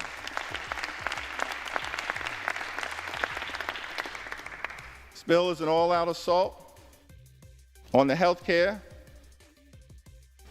of the people of the United States of America, hard-working American taxpayers. These are the people we should be standing up to work hard to lift up. But instead, they're victims of this legislation. Hospitals will close. That impacts everybody in the United States of America. If your hospital closes, whether you're on Medicaid or not, you will be unable to get the treatment that you or your family needs. That's why we're fighting so hard to stop this bill. 1 in 4 nursing homes, by some estimates, will close as a result of the Republicans' assault on Medicaid in this one big, ugly bill. This bill also represents an assault on nutritional assistance here in the United States of America. We've made great progress over the last 50-plus years as it relates to hunger in this country. Great progress. But we're still dealing with the reality that tens of millions of people in this country go to bed every night wondering whether they're going to be able to get a nutritious meal the next day. Tens of millions of people in this country, millions of God, are you still talking? And instead of trying to address that issue, the last thing I need to try to stay up at 5 in the morning is Hakeem Jeffries giving a speech. Millions of Americans, including children, rip food from the mouths of hungry children and hungry veterans and hungry seniors. That is unacceptable. That's one of the reasons why we stand in strong opposition. It put this motherfucker to sleep. This one big, ugly bill. Republicans promised to address the high cost of living in the United States of America. We believe that the cost of living is too high. Housing costs. The rent is too damn high. Grocery costs are too high. Utility costs are too high. Insurance costs are too high. Child care costs are too high. America is too expensive. There are far too many people in this country struggling to live paycheck. I have half a mind to call his office again, tell me about putting me to sleep. In the United States of America. But instead of addressing the high cost of living in this one big ugly bill, Mr. Speaker, Republicans are actually going to increase costs, particularly as it relates to the energy bills that everyday Americans pay. Estimated that energy bills will increase by hundreds of dollars a year. That has nothing to do with lowering the high cost of living, making this country a more affordable place. It does the exact opposite. It's an all-out and unnecessary assault.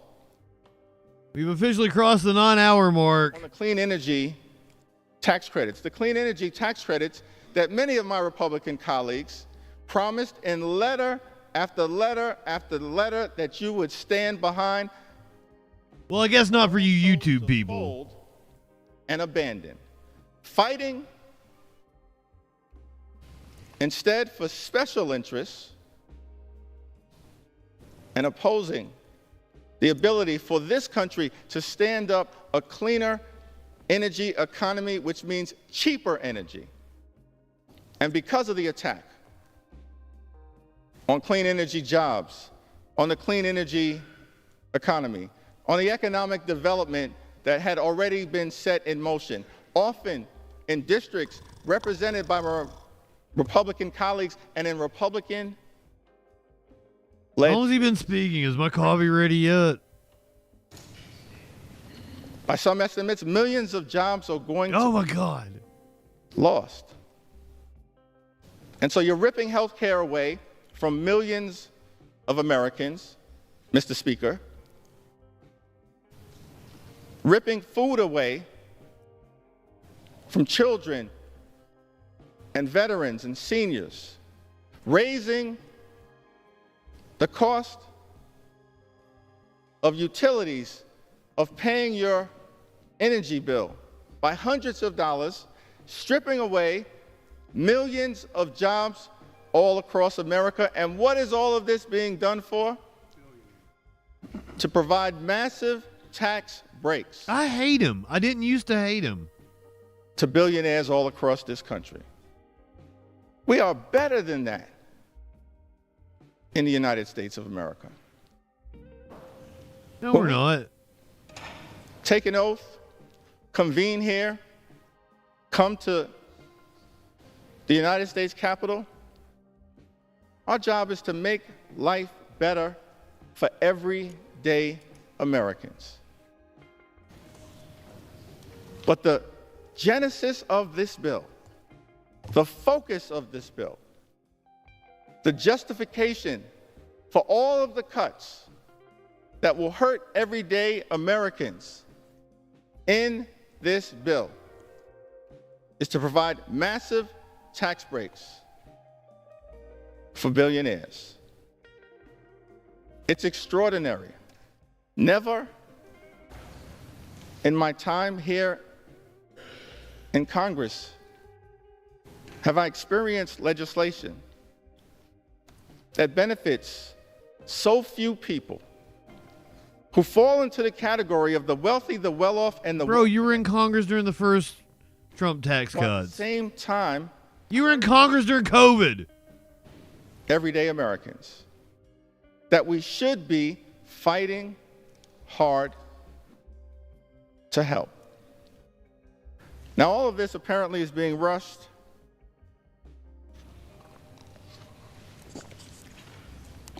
because the decision was made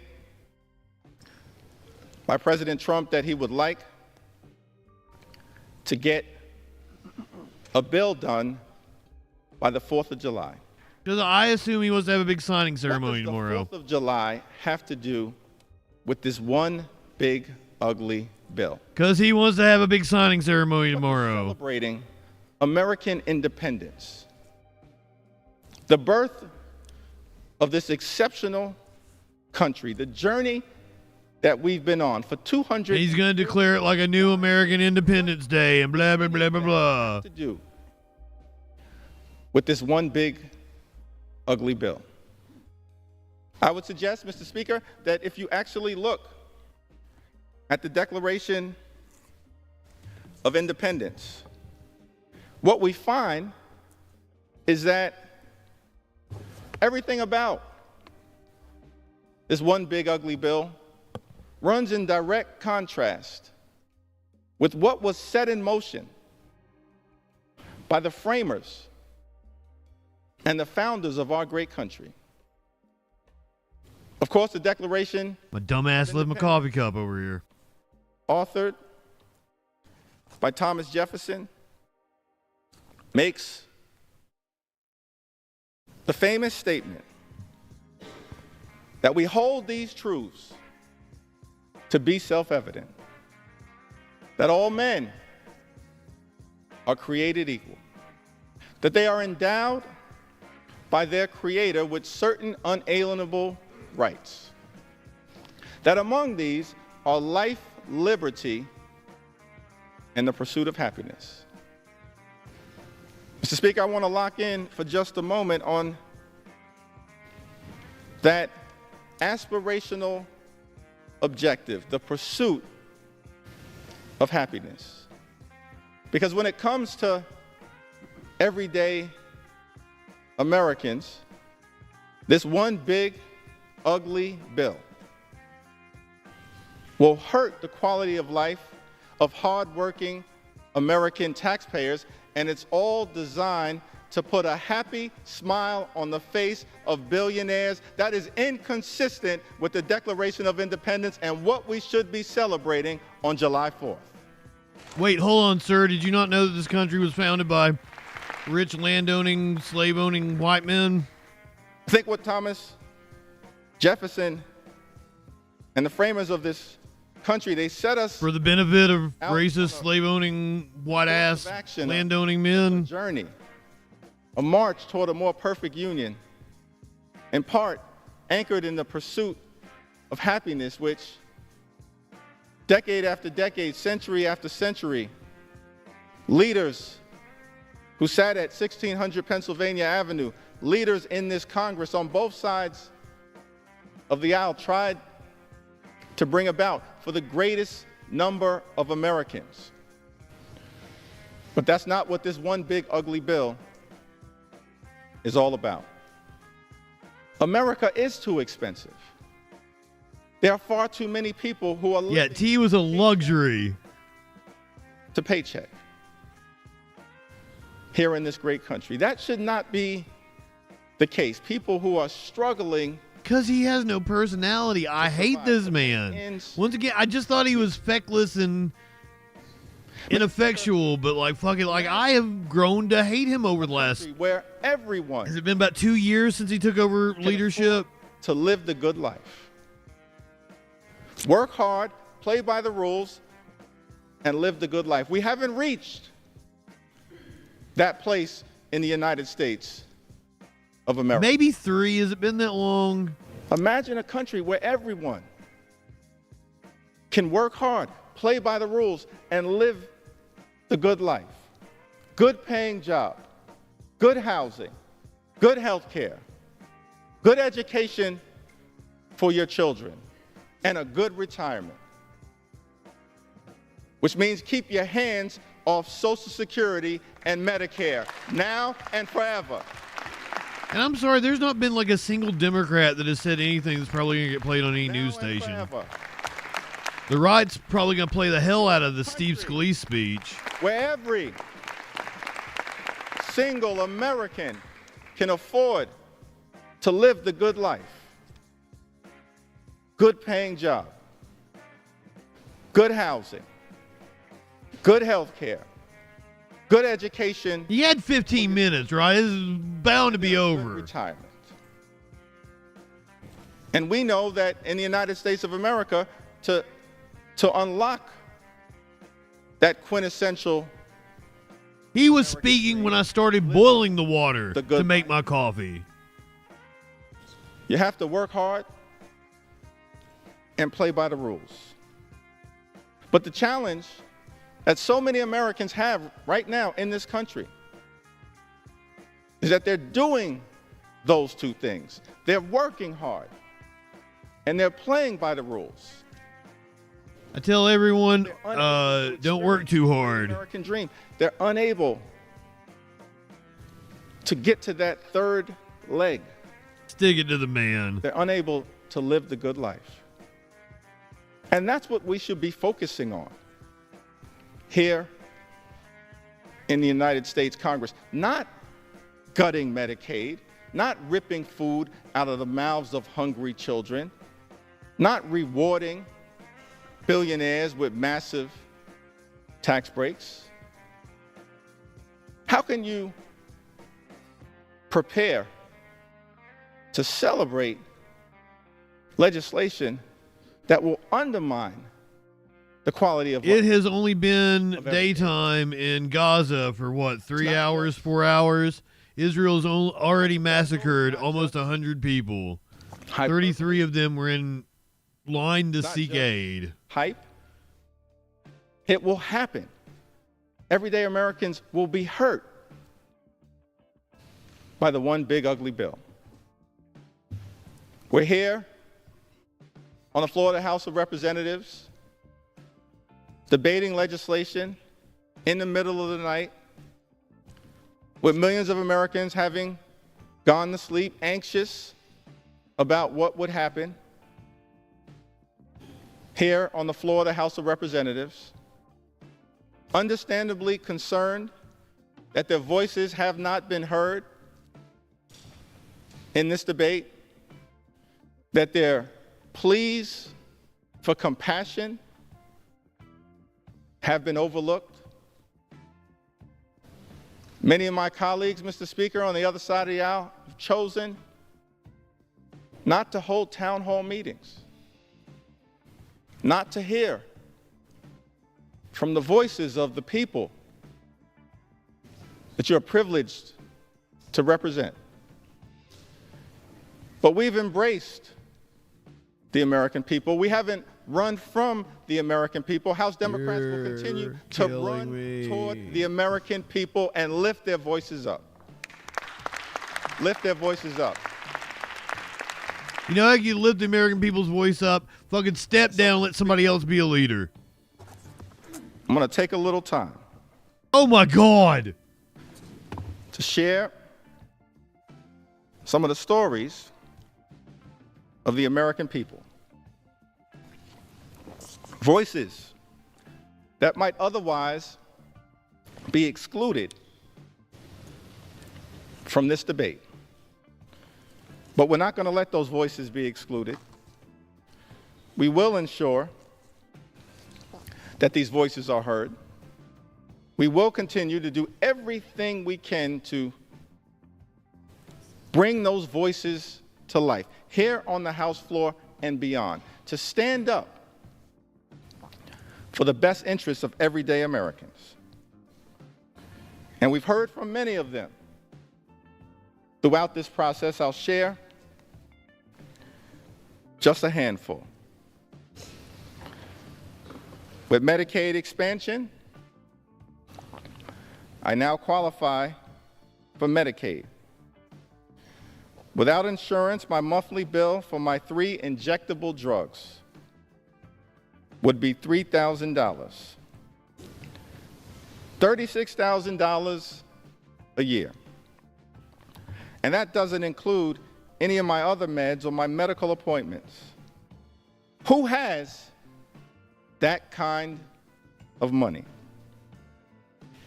That's Charles, who lives in Alaska,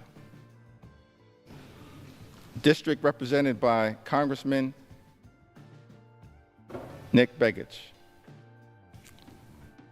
Medicare and Social Security keep me alive. I'm surviving on about $13,000 a year. Most of it from my Social Security checks. That's just enough to afford my rent, utilities, and food. Without Social Security, I would be homeless. And if Medicare did not pay for my medications, if I had to pay full price, I wouldn't be able to survive. There are so many other seniors who are in the same boat. Without these programs, seniors like me would die on the street. That's Paula, who lives in Arkansas's 2nd Congressional District, represented by my colleague, Congressman French. He's so bad. My son is a 25-year-old young adult with profound nonverbal autism who needs 24/7 support. Our family has relied on Medicaid from the time he was 2 years old, when he began early intervention services. At 3, when he was Oh my God, we've been on so long. Warlord's here again. denied him Nathan, welcome in. condition. Somebody put me out of my misery. Medicaid stepped in to provide health care. From that point until today, Christopher, home and community-based services through Medicaid have been vital. They left that vote open for about another 7 hours. I think it was just shy of setting the record that they set yesterday. Therapies at school. We are in the final leg. We've been debating for and healthy. Almost 2 hours now. Support him at home. Can we hang up on the caller? Medicaid. That's Robin. So we are almost at the end. He lives in Arizona's. The bill should pass in the next district. hour or so. Representative Should. David. If they have the votes, which we don't know that they do, though Johnson has said that he does. Who've written to us to say to this Congress, stand up for our health care, Mr. Speaker. Don't stand up for billionaires. Stand up for everyday Americans, for our health. Apparently the word going around is that even Thomas Massey is going to vote for and it. for our well-being. Gwendolyn from Arizona, she also writes, she says Medicaid is the difference between my son being healthy. But it was a wild process getting here. And Trump was very angry overnight. Versus being at home with aging parents who struggle to physically provide the care that is required daily. Medicaid funding means my Currently 5:30 a.m. on the East Coast. He needs the internal feeding supplies he needs to live, and medications that his primary insurance won't cover. Apparently, Nancy Mace was tweeting all night. Because without it, my son and millions of others like him may not survive. Let me speak directly about how excited she was to come vote for this bill. From Arizona. Her representative may not be fighting on your behalf. As House Democrats, we're here to say to you, we agree. Medicaid matters and it must be preserved. It must be preserved. Because Medicaid matters to millions of people all across this great country, to children, to seniors, to people with disabilities, to women, to families, to people in every corner of the United States of America. Yes, Gwendolyn, Medicaid matters. Who's Gwendolyn? Oh, the representative won't person story that he was reading. Sorry. Brenda?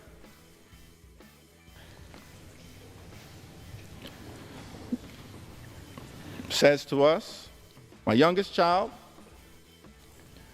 is a nonverbal 43-year-old female with autism who has been on Medicaid since she was 12. She's had 3 major surgeries and 6 or more outpatient surgeries, all made possible because of Medicaid. We would not have been able to get our daughter what she needed if it wasn't for Medicaid. She also has a seizure disorder and is on several medications. Some of them are way too expensive for us to afford on a blue-collar income. Finding doctors that he are is good so uncharismatic. Between. But I'm assuming he's got what they call Hillary syndrome. And so that he's actually really good at retail politics, talking to like at all. A constituent face to face, or being in like a small group of people. But then when he's in like a large group or speaking on TV or something, he just comes across as robotic and uncharismatic. And her father. That was one of the most striking things about the Shattered, the book about Hillary Clinton's failed campaign, is that apparently she's magical to be around if you're sitting at a dinner table with Would her. want to take this help and service from But has none of that charisma. life. Depends. Jason Society, welcome in, my friend. Welcome in, trolls. That's a powerful. I've been at this for 9.5 hours. I'm losing my voice. Would anyone in this House vote? You're high. You're high. From the American You're people Willie Nelson amongst high. the most vulnerable. You're smoking some of the best dope God here ever in the put United breath States in. of America. Brenda from Arizona. I'm incredibly tired and slap happy. We're close to the end of this, we think. Congressional district. Represented by my colleague, Congressman. We believe that the Republicans have the votes. We're coming to the end of debate. Garrett also from Arizona. But it is possible they don't have the votes. I'm still in the A section right now. And they're going to hold this vote open. The last 2 votes they've held open for over 7 hours. So strap in as we make sure. Matty B, welcome in. Up the voices of everyday.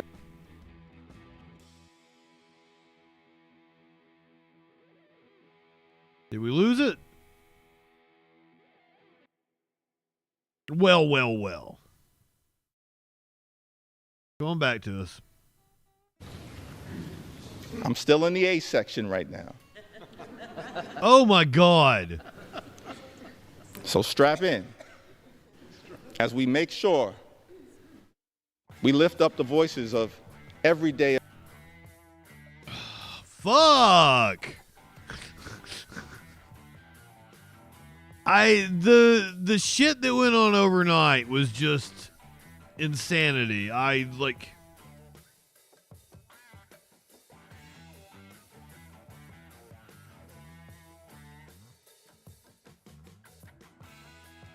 go back to YouTube then.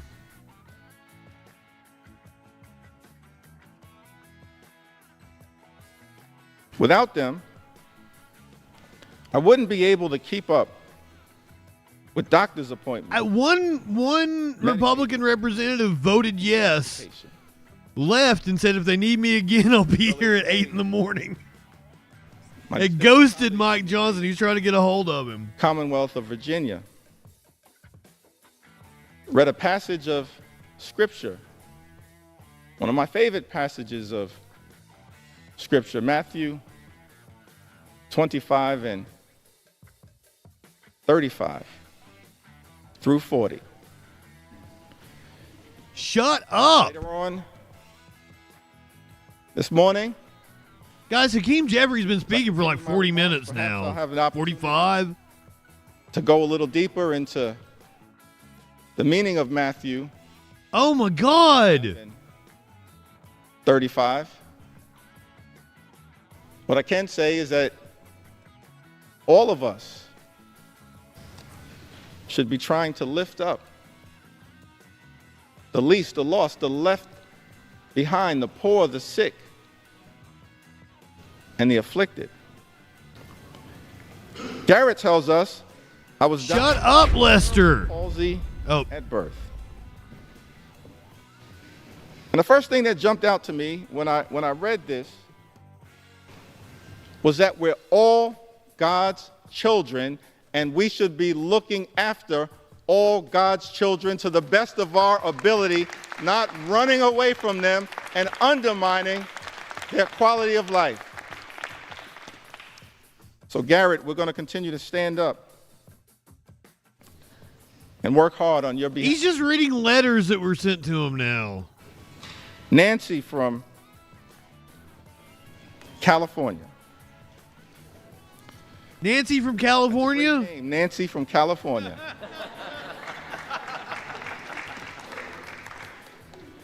Nancy from California writes, Does Nancy from California have some really nice titties?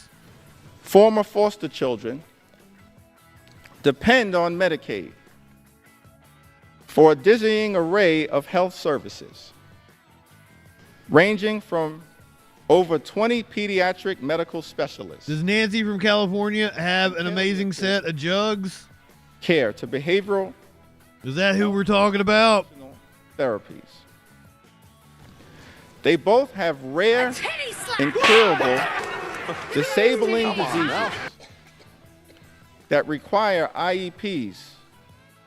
Hell yeah, Maddie B. To navigate school. She continues, but I want to pause right there. I think that's an important point, talking about her children and the IEPs to navigate school. We should be looking out for children like Nancy's two beautiful former foster care children, her two special health needs children, as she calls them. Nancy's too beautiful. The Department of Education is important. Public schools are important. Nothing in this bill supports public education. In fact, this one big ugly bill represents an attack on public education. And that is not consistent with what we should be doing as we prepare to celebrate our 249th birthday and lifting up this pursuit of happiness. Nancy continues, the ACA protections. And I thought about it. We're coming up on our 250th birthday as a country. And the removal of life. I was like, curious, is there a word for that? And she looked it up, and it's like a clunker. And I was like, oh, that's why nobody's talking about it. It's like they made a big deal about the bicentennial. Costing between $750,000 and $1 million per year, depending on how stable her health is. I work part-time, but the caregiver burden is too demanding for me to maintain a full-time job. As a single widowed mother, Medicaid has become a semi-quincentennial kids as well as possible. Nancy semi-quincentennial lives in California's 1st congressional district, represented by my colleague, Congressman Doug LaMalfa. Laura lives in the central. But you're getting a big, beautiful bill for the country's birthday. Of California. Samson? An area of the country with the highest concentration of Medicaid recipients. Oh, my God. The highest concentration. Has he not ran out of time? Of Medicaid recipients. I've been raising my 6 grandchildren for 15 years, and they are coming of age, but not many jobs are available. Also, my 16-year-old grandson treat it like old Yeller, right, Fred? Depends on Medicaid and EBT to survive. He takes many medications a day.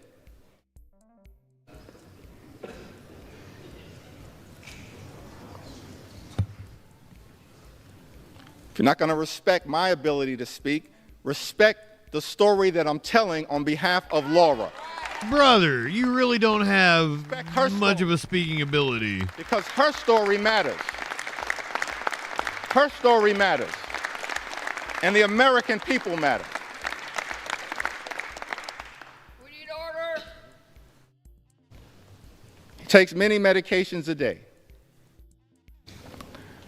I'm too old to do anything but take care of him. I can't imagine choosing what medicines he gets or who gets to eat. Please reconsider for the people who need medication that is necessary for survival. Universal access to food and meds would lighten the worry that we carry. Not having to worry about food and medicines gives me more time to care for my 26-year-old grandson. Anonymously, have you been here this whole time, or have you like went to sleep and come back? No Obama. I call him Timu Obama. Please don't make him suffer anymore. He needs food supplements. I even made a picture every day for the to survive. For the TikTok I did. Laura lives in Timu Obama, California's 22nd congressional district. A district that is represented by my colleague, Congressman David. As I was going back through pictures of Obama, I was like, you know, he's kind of a funny-looking dude. District that has the highest concentration of Medicaid. I really need to unban woke in this country. Up yours, woke moralists. Laura, I don't know see what who counts your the Congress food. member is going to do. Every single House Democrat is fighting hard to protect your Medicaid. We value you, and we're working hard to defend you. Jackie is from the Orange County area of California. He's just reading the phone book now. His son is 34 years old. He has Down syndrome and autism and lives at home with his aging parents, Dad, 82, and Mom, 71. His biggest joys in life for him are his day program and eating out. How small are his desires? And you want to take that away from him. He requires much care. He's only like shaving, 2 pages into this. Look how thick it is. Dressing. You are not reading that whole thing. His aging parents can do the job required for this 100%. Don't make me dump YouTube and Facebook and go back to listening to music. Caregivers right now, and they have been with him for many years. Now you want to take that away from us? Please know that Medicaid, Medi-Cal, is what allows us to keep him Oh, I'm sorry, Matty B. safe and happy environment that he will not get anywhere else. And for a whole lot less money. Why should that change for him? It's stories like yours, Jackie asked, that break my heart and make me want to keep fighting. Please be respectful. Because it's easy to get cynical, to get despondent, to become a doomer. I need family members who need these services. Thank you for allowing me to speak. It's such an easy thing for the government to do, to make people's lives and everyone way easier who loves him. Jackie lives in California's 40th congressional district, a district represented by my colleague, Congresswoman Young Kim. Kayla writes to us from Colorado. I understand, Frag. Like, if any of you need to head out, I'm not going to take it personal. I was diagnosed with brain cancer. A discovery I was only able to make because of Medicaid. Without it, I wouldn't. And I love that they put the sleepiest dude right behind Jeffries. To survive. That diagnosis. That's the only thing keeping me going is watching him fall asleep. And while I am grateful to be here, I can no longer work. Now I rely on disability benefits, food stamps, just to get by. These programs are the only reason I'm able to live. Without this support,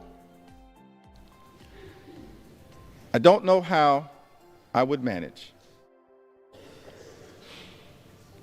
Kayla lives in Colorado's 2nd congressional district, a district represented by the assistant Democratic leader. Like, I'm sorry, brother. You just need to understand, like, your Congress member is fighting hard to protect you.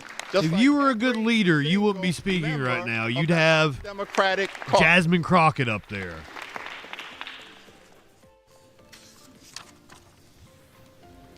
Ashley, you'd have even Moskowitz would be a fucking improvement.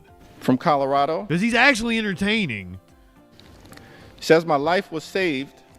One of them would have like given us some sound bites that the news will play in the morning.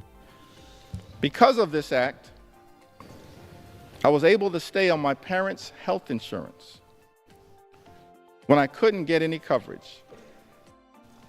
At the time, I was dealing with a myriad of health issues and would eventually be diagnosed with multiple chronic illnesses. Because of the ACA, when my husband and I were married, I was able to be added to his insurance without being denied due to pre-existing conditions. Prior to the act, I'm amazed they didn't go after pre-existing conditions. Care many times. I guess even the Republicans thought that'd be a bridge too If I was even far. approved for coverage, cost me thousands per month in premiums. I was being penalized, Mr. Speaker. Maybe too much at once. They're going to come back. For being sick. They are absolutely that evil. Many times when I could not get coverage, that I had to choose between which prescriptions I would get to have, or whether I would get all my meds or the groceries we needed. You know, there are far too many people in the United States of America right now, before experiencing the devastating consequences of this one big, ugly bill, who have to choose between putting food on the table, clothing on their backs. I like that one rep called it like the billionaire bailout bonanza. I was like, that's the best name. The United States of America is the wealthiest country in the history of the world. Not a single hard-working American taxpayer should ever have to choose between food or medicine or rent or putting clothing on their back. Not a single hard-working American taxpayer should ever have to make that choice. Brother, where you been for the last 50 years? Have to worry about health care being accessible. They would be able to be seen when necessary. And when people are able to see doctors when they are unwell, they can stay healthy for longer periods of time. When people can stay healthy, they don't miss work. When people don't, they don't risk losing their jobs. They don't miss work. The way things work Wouldn't want that. Only encourages the constant classist act of keeping the sick and poor sick and poor. This should never, ever be a situation in a country that claims to have the best functioning economy in the world. I'm telling you, my lord, I'm doing my best over here. The best universities. Ashley lives in Colorado's 3rd congressional district.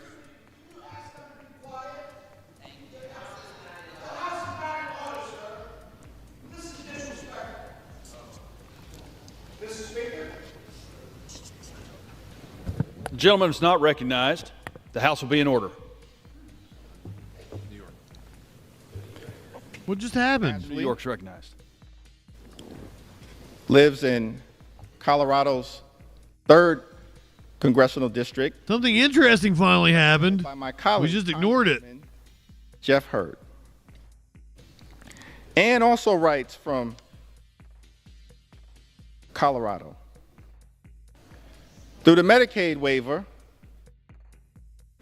Scott and son You are not recognized. was placed in a group living situation that worked out for a while but was eventually kicked out. After that, he moved back in with me but ended up homeless once more, before finally being placed back on a Medicaid waiver program. Now he's doing really well. His job, which he loves, also receives funding through Medicaid, so that people with disabilities can be employed and be productive members of the community. Without Medicaid, he probably wouldn't be alive today. Without this assistance, we likely wouldn't be where we are now. And I doubt that there would be a happy ending to this story. Ann lives in Colorado's 6th congressional district, a district represented by our colleague, Congressman Jason Crow, who is also fighting hard to protect your interests, and as every single one of us in the House Democratic Caucus will continue to do. We believe in America. Health care is not simply a privilege that should be afforded to the wealthy, the well-off, and the well-connected. It's a right that should be available to everyone. A right that is still imperfect at this moment, that we are working hard to perfect. But this one big ugly bill, the largest attack on health care, Mr. Speaker, in the United States of America, moves us in the opposite direction. Daniela is also I'm sorry, Daniela. I do not fucking care. She writes to us, Medicaid has been a lifeline. I'm sure you're a lovely, lovely person. Especially for my 5-year-old daughter who has autism. No goddamn idea. That's the thing, Mr. Speaker. Medicaid is important for so many That's a good little soundbite. Americans all across this country, including people with disabilities. It's a necessary lifeline so that parents can help their children live a better life with dignity and respect. Why would any legislation that this House passes? He's got to be close to his hour. Jake Sherman did not expect him to take the whole hour, but he absolutely is. To help their child under difficult circumstances live the best possible life. It perplexes me, Mr. Speaker, that this bill would go after the health care of people like Daniela and her 5-year-old daughter.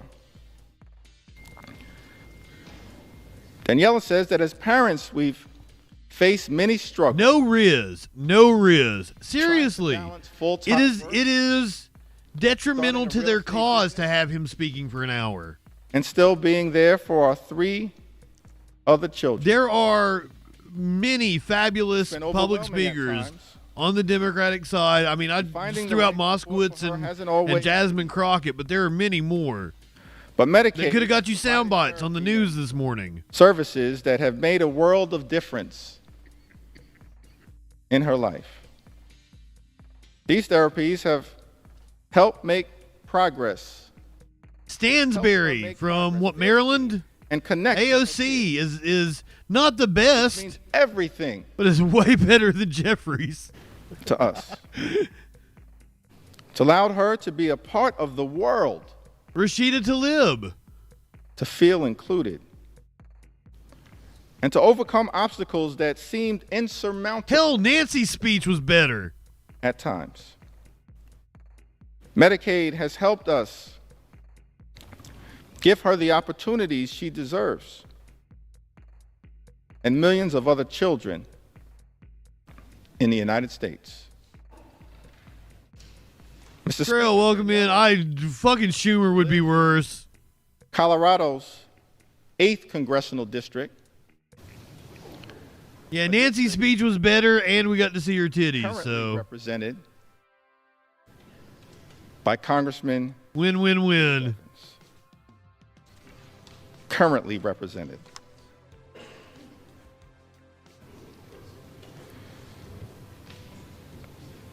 Mr. Speaker, we heard from Martha, who writes from Florida. I have an adult daughter A titty slap! with developmental and intellectual Not on purpose, Nathan. who needs Medicaid for her medical care. As a mom, I worry a lot about what the future will hold for her. Will she have access to quality medical care when my husband is no longer able to provide for her? Please support individuals like my daughter who are vulnerable and need our help. Thank you from my heart. Martha lives in Florida's. Oh my God! His hour has to be up. Oh my! His hour has to be up. Our colleague, This has been torture. Remember how they used Metallica to torture the prisoners at Abu Ghraib? They should have totally used Hakeem Jeffries. Oh. Sports cards, I don't even know. I can't. There's crazy shit happening. I don't remember how long you were here. To a snap in. But we may be within minutes, if Jeffries will ever shut up, of this thing actually passing. At least when I was able to get them. As a single mom, working my way up from low-paying jobs, we often had too little food. My dinner was the combined uneaten food from my 4 kids' plates. Even then, keeping benefits was difficult. I've just crossed the 10-hour mark. Or late paperwork. This is a 10-hour stream. Faxes. They flipped 3 of them, sports cards. I sometimes worked 3 jobs and cried too often when the letter came saying benefits were suspended. When that happens, you end up hungry for weeks until it's straightened out. It probably all came together around 3 o'clock in the morning. I think they closed out that vote about 3:30. Indiana, Mr. And then we started with debate. What you're seeing is the ass end of debate here. Were lifelines when my children were younger. At least when I was able to get them.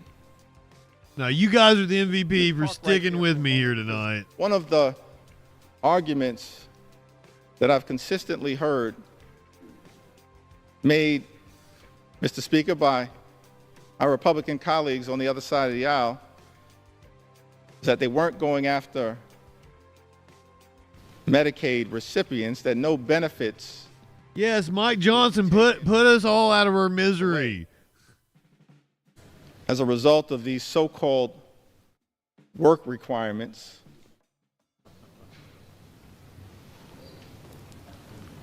let's fact check.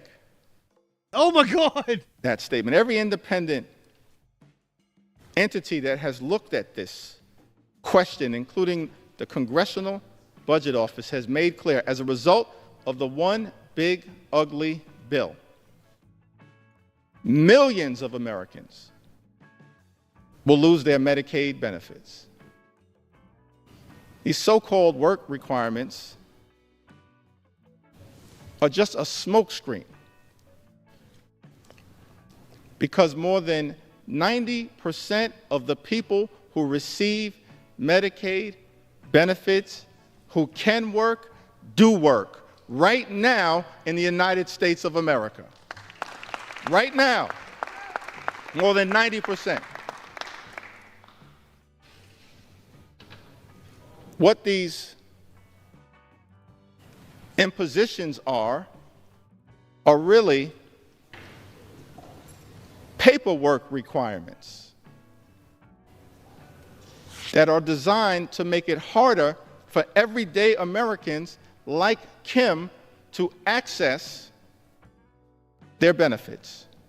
And as a result, millions of Americans who are eligible, who are hardworking, who are deserving, will lose their health care. Kim says, I sometimes work 3 jobs and cried too often when the that's not even the best benefits. Best version of it. Like the billionaire bonanza bailout was the better one. I don't even remember the rep that said that. Fighting for people like Kim. Yes, deport Hakeem Jeffries. Like her. Make Abrego Garcia the Speaker of the House. I'd like that so much better. At least be interesting. Necessary, life-changing, and life-sustaining Medicaid benefits as a result of Donald Trump's one big ugly bill.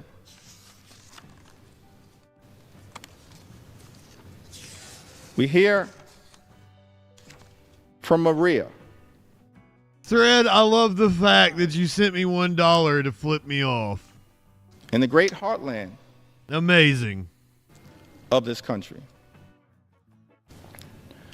Maria writes to us in 2021. I got seriously sick with COVID. I ended up in a coma for 12 days. Krill, I'd like to tell you there's nothing to worry about, but I can't make that promise. In the ICU. And then another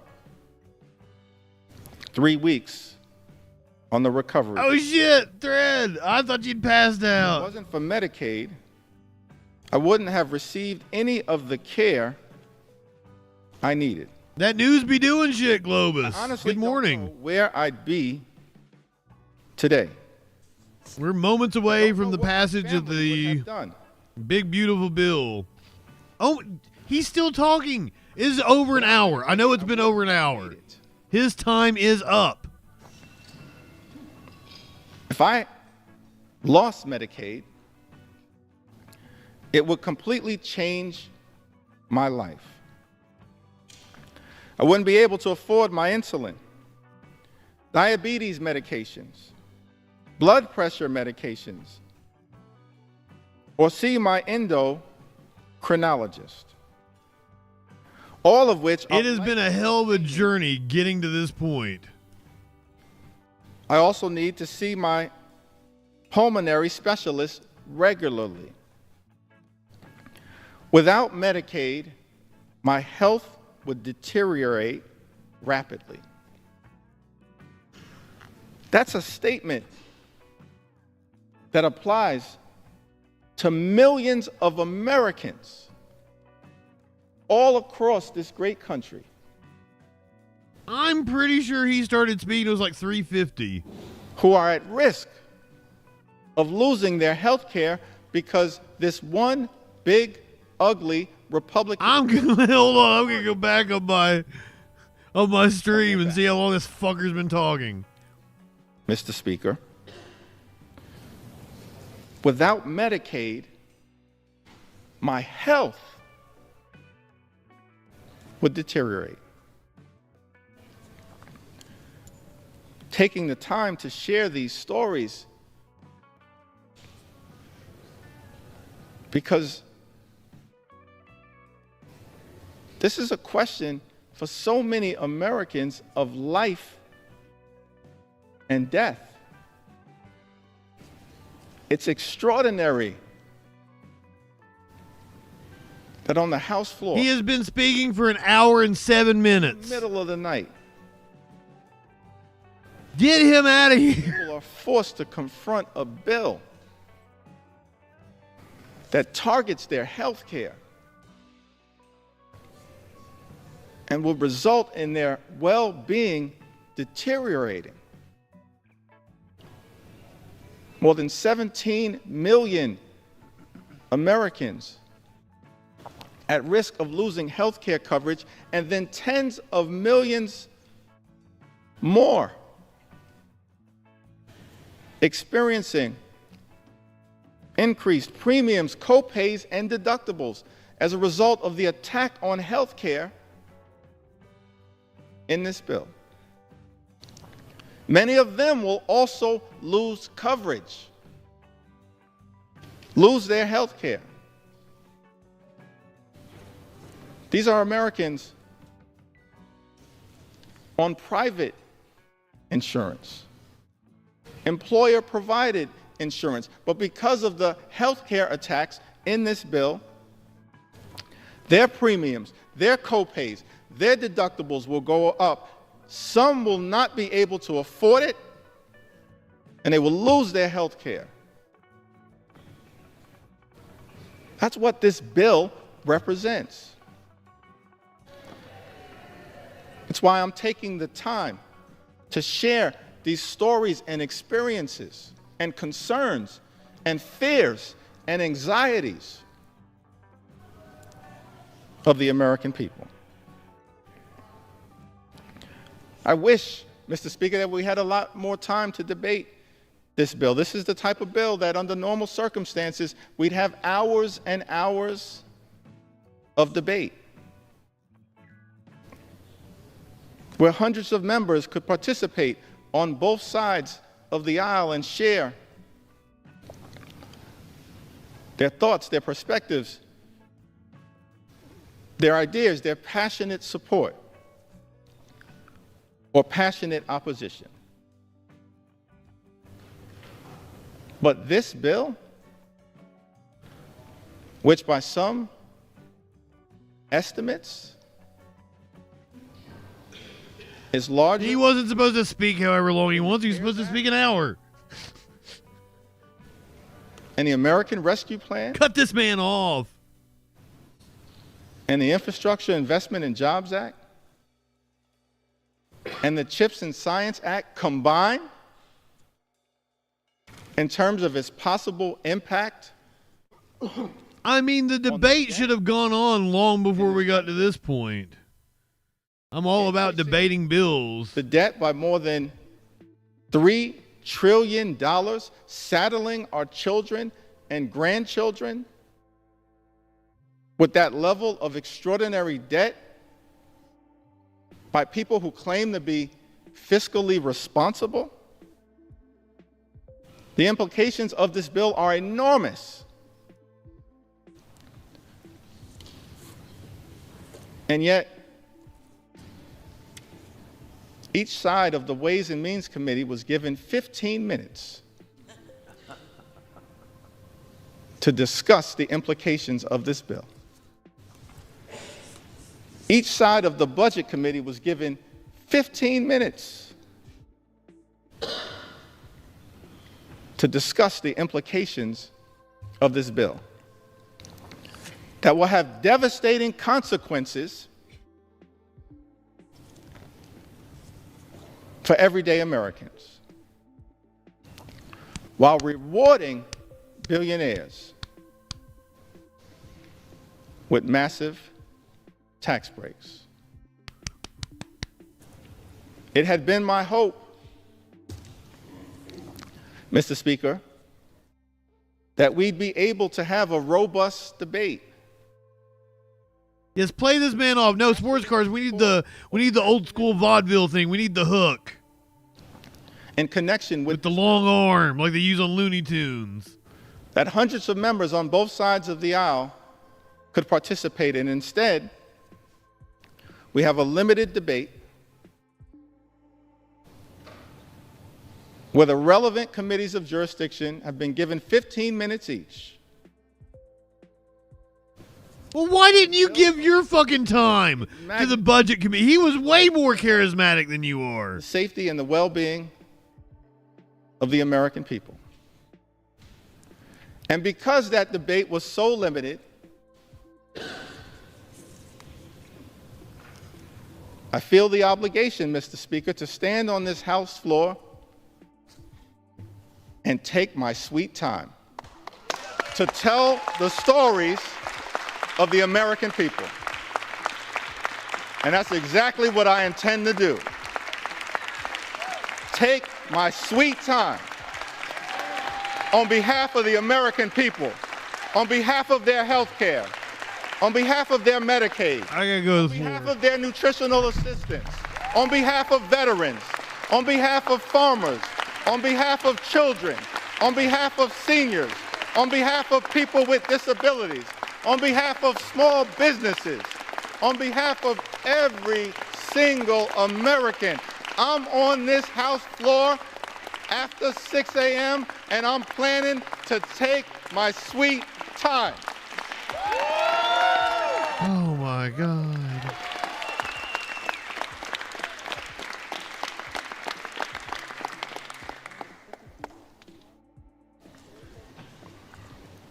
Without Medicaid, I wouldn't have made it. If I lost Medicaid, it would completely change my life. Because if they get to the vote, we'd get C-SPAN calls, and that would be so entertaining. With epilepsy. Without Medicaid, he wouldn't be able to afford his seizure medications. Oh my God. Which means he'd have seizures every week, like he did before. This would leave him unable to function or work. This is torture. Before he had Medicaid, he'd have a seizure. And it would take him days to recover. His health is inconsistent, which makes it hard for him to hold down a job. I still have my house, my car, my husband, and my health. Thank God for that. But why should we have to struggle so hard just to live? In a country with so much wealth, I'm considered one of the lucky ones. And yet I still struggle to make ends meet for the basics. That's Maria, pouring her heart out to us as members of Congress about her struggles. She lives in Iowa's 1st Congressional District, represented by our colleague, Mr. Speaker, Representative Marionette Miller Meeks. Miller Meeks is so much better of a speaker than you are. I'm considered one of the lucky ones And yet I still struggle to make ends meet for the basics. Maria makes this important point as we stand on the threshold of the 4th of July. Thomas Jefferson, having written those immortal words in the Declaration of Independence, we hold these truths to be self-evident, that all men are created equal. They are endowed by their Creator. Written by a slave owner. Members are reminded to take their conversations off the floor. Close both sets of cloakroom doors, please. Gentleman's recognized. Thank you, Mr. Speaker.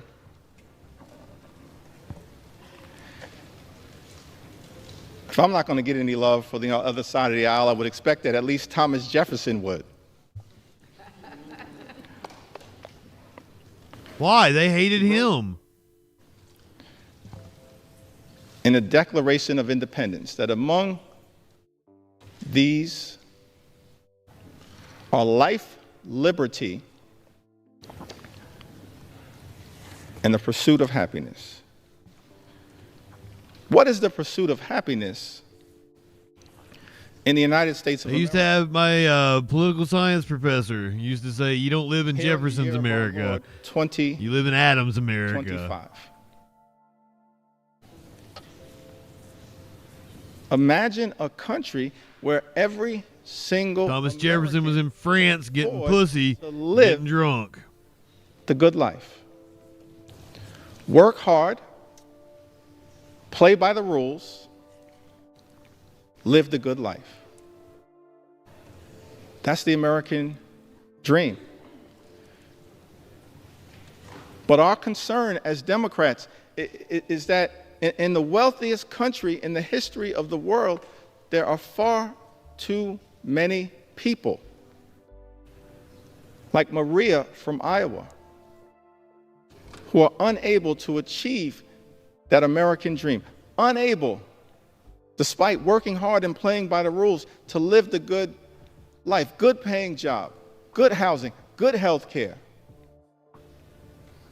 good education for your children, and a good retirement. That should not be too much to ask for here in the United States of America. But instead of working to bring that American dream to life for the greatest number of people all across the country, this one big ugly bill, Mr. Speaker, that our Republican colleagues are trying to jam down the throats of the American people, will undermine their quality of life.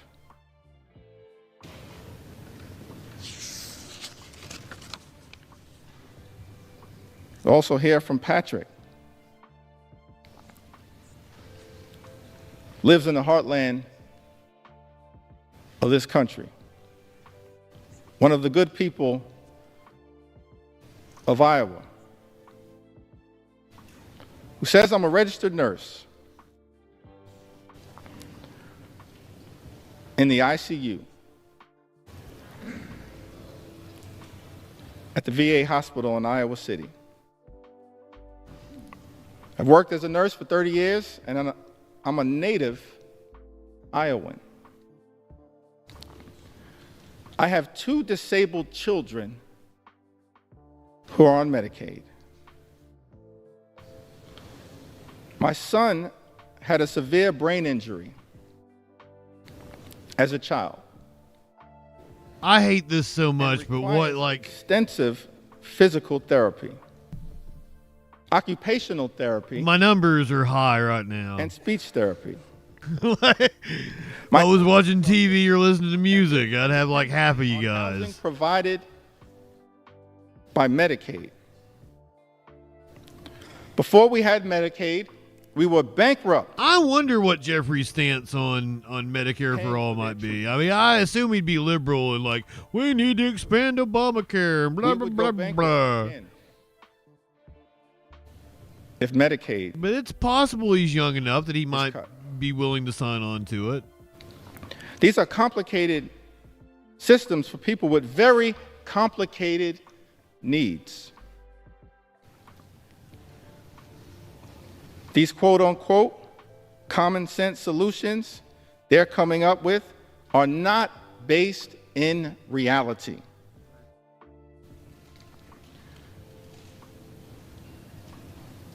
People have tried these work requirements in the past, but even disabled or able-bodied people, we all have barriers. From childcare, transportation, monetary limitations. It's a foolish idea to think that this won't have a negative impact. They're just trying to remove people from the program, and it's cruel. Patrick, you are correct. Thank you for your service. As a registered nurse, I am definitely for some form of single payer, but like I don't know enough about healthcare to be like, oh, this is the definite system we need. To love and cherish your two disabled children. Because like a lot of the countries with the best healthcare have a multi-pronged approach with a single payer base. What is contemplated in this one big ugly bill is wrong, it's dangerous, and it's cruel. And cruelty should not be either the objective. I don't think he's going to either, Nathan. Or the outcome. Now, here, legislation that we I guess if the Democrats can do something to here in the United States House of Representatives to stop it from passing today, that would piss Trump off, and that's kind of fun. Be the objective or the outcome. Because I'm assuming he really wants to have a signing ceremony for this tomorrow. Consider here in the House of Representatives. But it is cruel to take away Medicaid from the American people. And that is why, as House Democrats, we will continue to show up and speak up and stand up in defense of the health care of the American people. I'm thankful for all of my colleagues who are here. I was pretty certain he had a time limit, but apparently not. Difficult process. Maybe he can filibuster it. Have stood up over and over and over again on behalf of the health care of the American people. Thankful for my colleagues in leadership, Whip Catherine Clark and Chair Pete Aguilar, and all of the members of House Democratic leadership. Thankful for the leaders of every single committee who's been battling hard to push back against the cruelty that is in this one big ugly bill. Thankful for the leadership of Richie Neal. Thankful for the leadership of Frank Pallone. Thankful for the leadership of Brendan Boyle. Thankful for the leadership of Angie Craig. I'm thankful for the leadership, the principal leadership of every single member of the House Democratic Caucus. But above all else, I'm just thankful for the spirit, the heart, and soul of the American people who have risen up throughout this country to make it clear to all of us in this institution, keep your hands off our Medicaid. Keep your hands off our health care, our Medicaid, the Affordable Care Act, keep your hands off our Medicaid. That's why, Mr. Speaker, I stand before you today to lift up stories on behalf of the American people. Oh, he is using what is called the magic minute rule. It allows members of leadership to speak as long as they want, whereas other members have to adhere to strict time limits. On behalf of the American people in this great institution, the House of Representatives. But to me, what we are doing with this one big ugly bill, it's assault on health care, on veterans, on nutritional assistance. It has been used twice in the past, once by Nancy Pelosi and once by Kevin McCarthy. Both spoke for 8 hours. This assault on the high cost of living in the United States of America, all of it is inconsistent with the best of what this House of Representatives should be doing for such a time as this. So damn you, Jeffries! Here on behalf of... And if I'm up this early, usually I'd be watching C-SPAN calls. Who's also from Iowa. He's just reading letters from his constituents at this point. Caused by untreated strep throat. After waiting to receive care while uninsured and without... Love it, Matty B. Love it. Take C-SPAN calls on the floor. After receiving care, I'm going to go check C-SPAN and see if we can watch calls. And have her medical bills retroactively covered. Now, Medicaid has allowed her to get access to essential and preventative... C-SPAN probably just showing this bullshit, though. Mr. Speaker, Elizabeth lives in... Go C-SPAN 2. You got calls?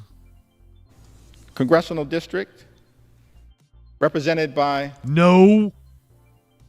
Our colleague, Zach Nunn, Iowa's 3rd Congressional District. Thank you, Elizabeth, for... Hakeem fucked us out of C-SPAN calls. One of the concerns that all of us should have with this bill.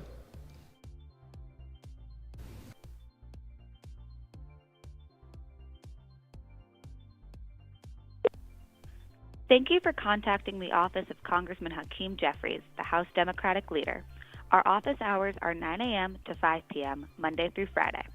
If you have a question or comment about Leader Jeffries' work in Washington or in Brooklyn, please leave a detailed message containing your name, address, and contact number, as well as the nature of your inquiry. You can also visit jeffries.house.gov and leave a written comment and find more resources. Have a wonderful day.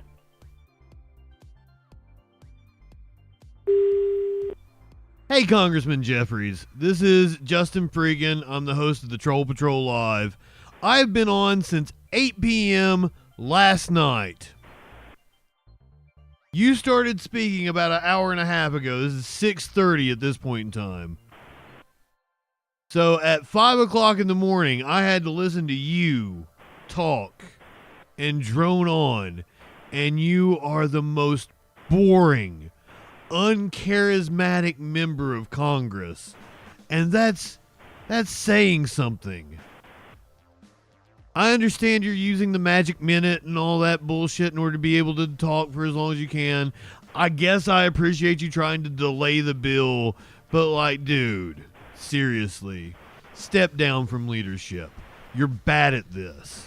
We need new blood, we need new ideas, and we need somebody with passion, vision, and fire. And buddy, you ain't it.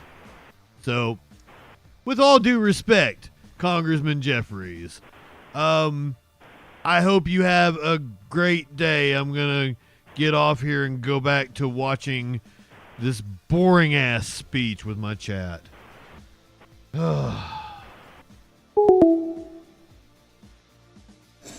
percentages of Medicaid recipients of any state in the union. Any state in the union. And Louisiana is a state at risk of suffering greatly as a result of the all-out assault on Medicaid that is part of Donald Trump's one big ugly bill. Becky tells us, I have had Medicaid for years, and without it, I wouldn't be able to afford to see my doctors or cover what Medicaid doesn't pay. As a senior citizen, I now have to go back to work just to keep a roof over my head, afford rising food and utility costs, and maintain my car. Meanwhile, the government keeps taking more and more out of my Social Security benefits. Money I already paid taxes on while working. Feels like the middle class no longer exists. You're either rich or poor. Politicians today have no real understanding of what it's like to struggle every single day. If they had to live like regular people, maybe things would improve for seniors like me. Becky lives in Louisiana's 3rd Congressional District, a district represented by our colleague, Mr. Speaker, Representative Clay Higgins. Louisiana, a state, of course, also represented by my good friend and colleague,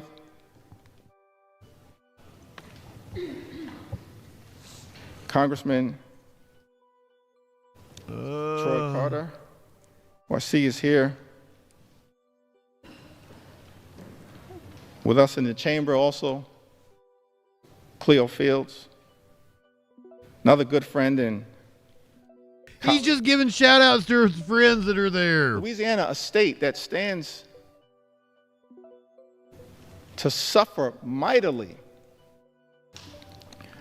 as a result of this all-out assault on Medicaid. Now, I heard my distinguished colleague, Mr. Speaker, the House Majority Leader, someone who personally respect his resilience, his perseverance, his journey.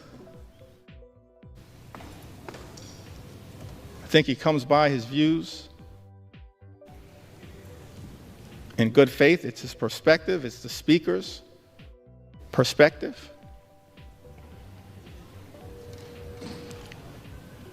But many of our colleagues on the other side of the aisle have made the representation that as House Democrats, we're not telling the truth to the American people about the devastating impact that Donald Trump's one big ugly bill, a bill being rushed through this chamber,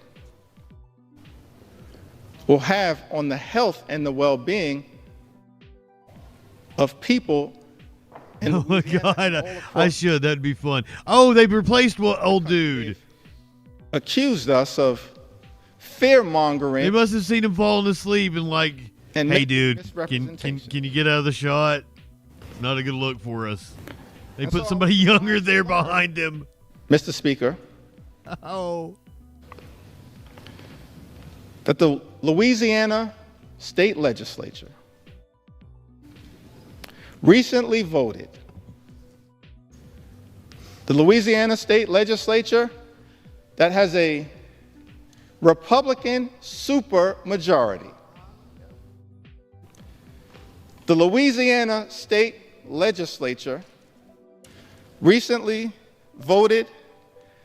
So I drank all that coffee, and now I got to piss, and I don't have an eye pussy handy. Ugly bill because of the extraordinary attack on Medicaid that will adversely impact their constituents.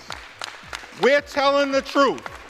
This one big ugly bill will hurt everyday Americans in Louisiana and all across the country. Don't take our word for it. Take the word of the Louisiana State Legislature. Supermajority. Who died? So we're here on the House floor, taking our sweet time to tell the stories of the American people and the adverse impact that Trump's one big ugly bill that my House Republican colleagues, Mr. Speaker, are trying to jam down the throats of the American people, causing great harm to those who we should be working hard to protect, love, and cherish. I got on stream last night with every intention of like getting off by like 11:30. Adversely impact. Making sure I was playing video games. And live life more abundantly.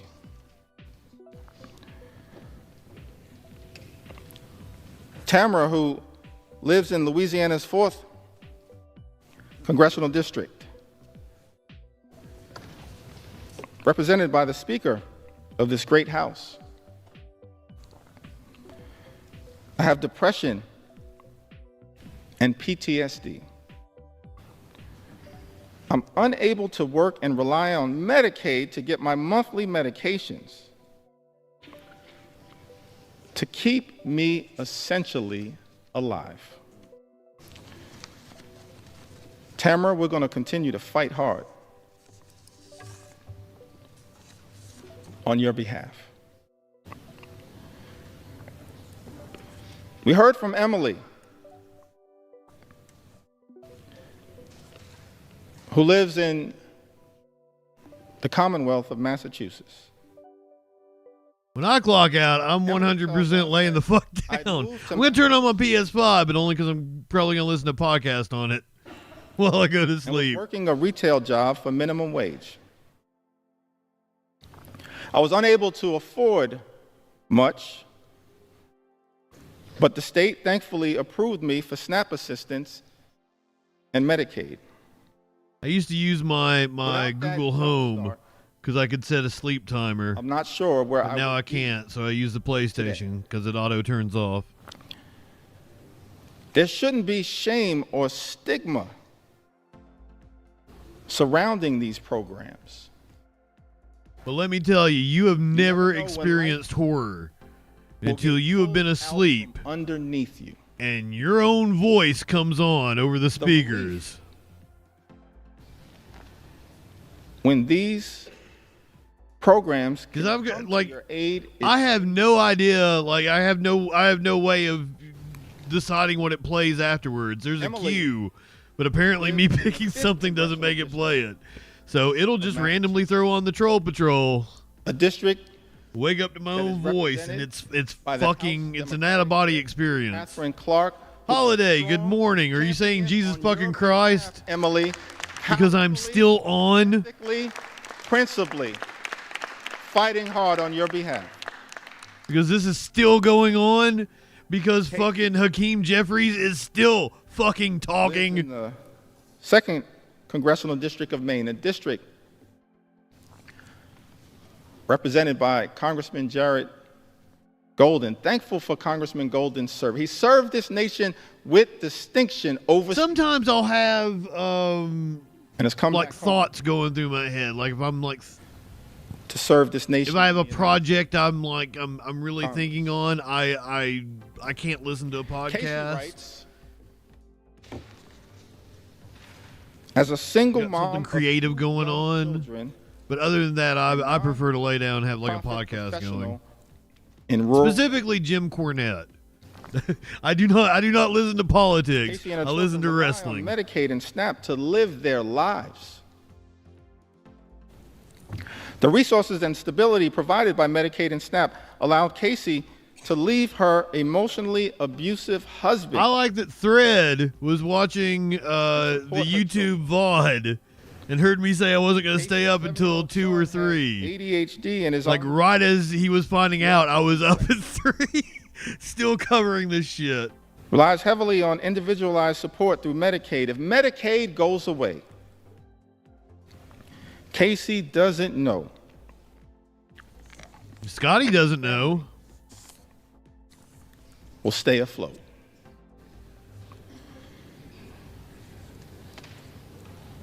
The American people pouring. He's got a good voice. Democrats and Republicans in the United States. I'm sorry, was I yelling? You had me on in the background and I started yelling.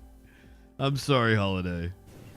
Pouring into us with all of their heart, all of their soul, all of their authenticity.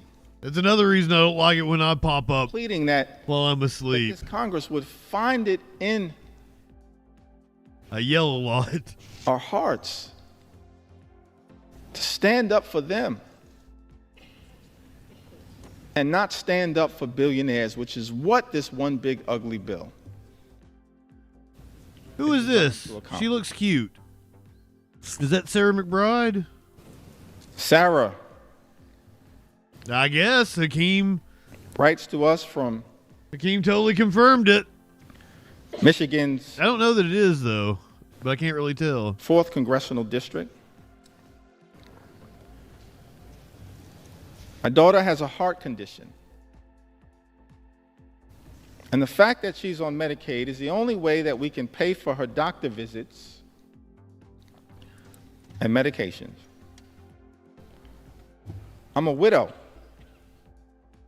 And money is very tight. I'll see we'll check her phone like, God, how long has he been speaking? So the fact that I'm on Medicaid T minus, what the fuck? That I can pay how are you?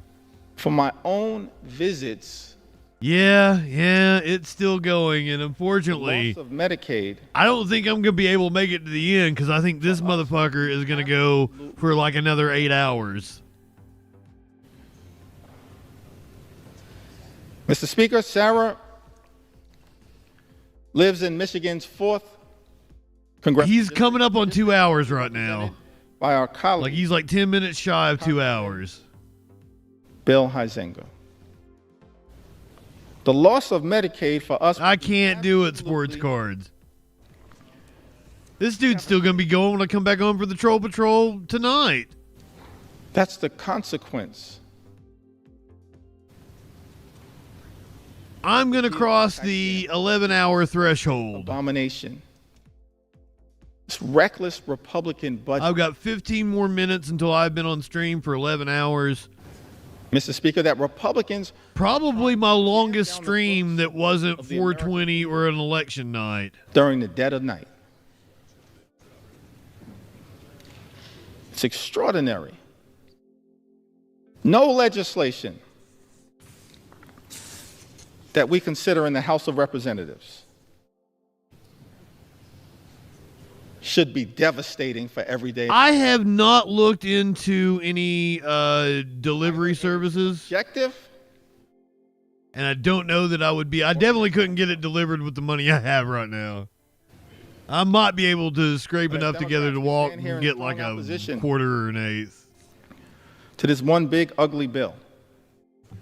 Because of the devastating consequences. Oh, don't tell me that, sports cards. That will result. I give in to peer pressure. I'll fucking do it, and I really don't want to.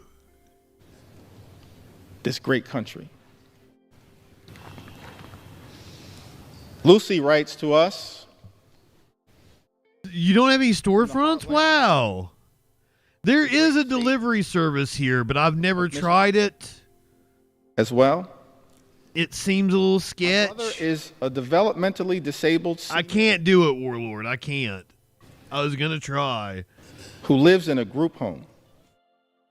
I can't do it, Krill. I'm seriously. Until the age of 59, he was cared for by our mother. He cannot live on his own. Oh, there are sketchy storefronts, and the one that I walk to is kind of sketchy. But the one that I go to when I can get somebody to give me a car ride is stupid nice. His brothers and sisters could not. Sleep in that chair? No, that chair is so uncomfortable. We're hearing from families all across. I thought about bringing my recliner over earlier. Mothers and fathers, brothers and sisters, sons and daughters, husbands and wives, pleading with this Congress, pleading with House Republicans to stand up for their loved ones who are on Medicaid, who are at risk of having their health care run over and their lives ruined by the consequences. He just keeps saying the same thing over and over and over again. Lucy lives in Michigan. Loose lips sink ships. 7th Congressional District, a district currently represented, Mr. Speaker, by our colleague, Representative Tom Barrett. Old Tom. We've also heard from Sharon, who lives in Michigan. My daughter is a young woman who was born with cerebral palsy, mild cognitive impairments, and autism. She depends on Medicaid services for her health.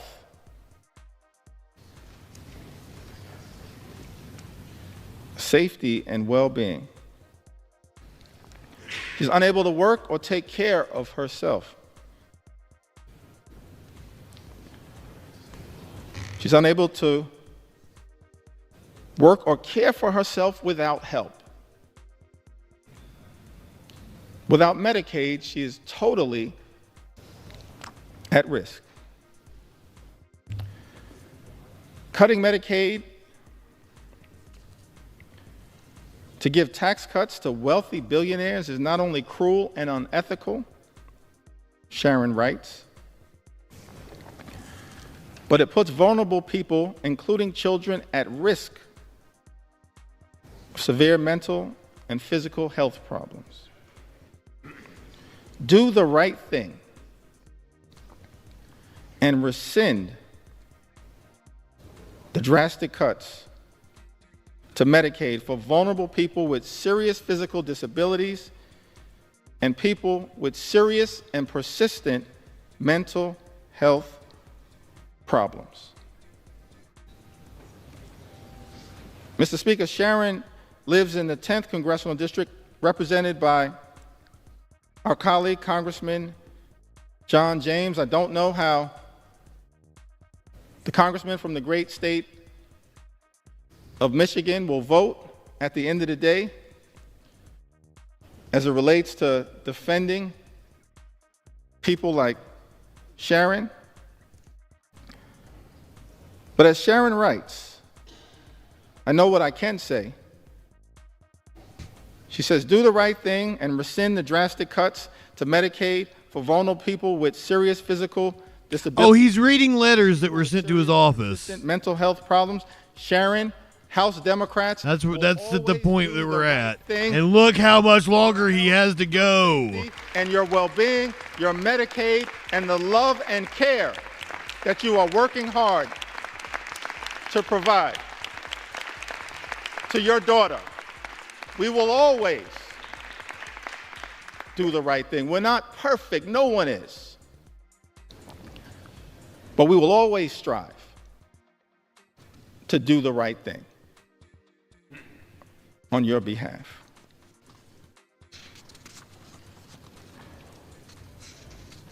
As I work through these stories in the Midwest, and it appears, Mr. Speaker, that I'm about halfway through the stories as it relates to Medicaid. Medicaid.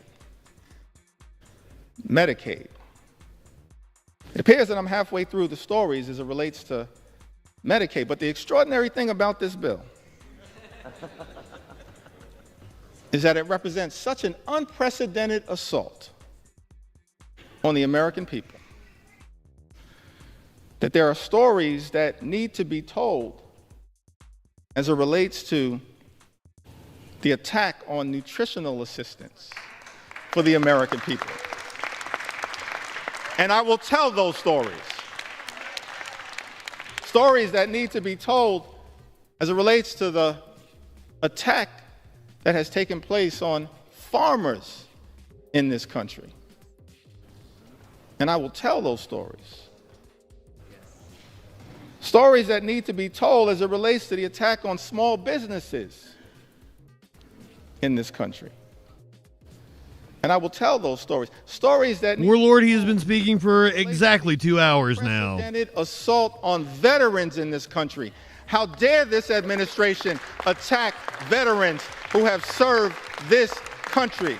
Instead of attacking veterans, we should make sure that every single veteran... A strong-worded letter. Can live. That's what I'm going to send Chucky Schumer, because that's the only thing that gets through to him. That they've earned. King Feast, well... There's stories that need to be told. Good morning, my friend. Veterans. I can't. I'm going to make it another 7 minutes, and I'm going to peace out. I can't deal with this dude anymore. As it relates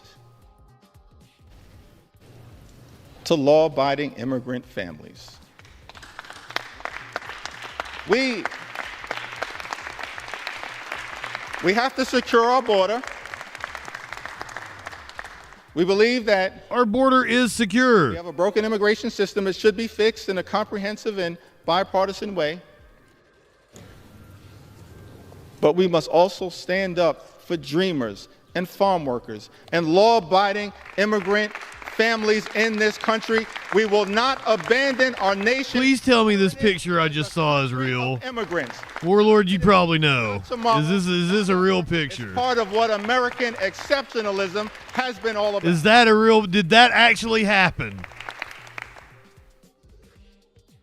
So stories that need to be. Can I go find this video and pause on this frame of Piers Morgan drinking out of a Simpsons mug? Well, Jordan Peterson is spazzing out. Did somebody make his face redder? Minnesota. So thankful for our colleagues from the Minnesota delegation. Just a random picture I saw on the internet. And I'm wondering if, is this Photoshop? Did they make him redder? Did they take this picture of Piers from a different time? Or is this actually a frame from a video I can go and watch? Insulin-dependent diabetic. From Piers Morgan Uncensored. Legally blind. And I suffer from severe nerve damage in my back and legs due to diabetes. Oh, somebody said he has become the lobster. Medicare, Medicaid, and SNAP benefits to support myself. Any reduction in these programs would severely impact my life and my ability to afford food. I think it's real. It's making the rounds. Small apartment. Christina shared it out, and then fucking George Takei picked it up. Medical care. Without these benefits, I would be destitute. William lives in Minnesota's 6th congressional district. Mr. Speaker, a district represented by our colleague, Congressman Tom Emmer. Say to William, fucking Tom Emmer. Know what the majority whip will ultimately decide to do as it relates to this one big ugly bill. But we're going to stand up for the things that clearly matter to you.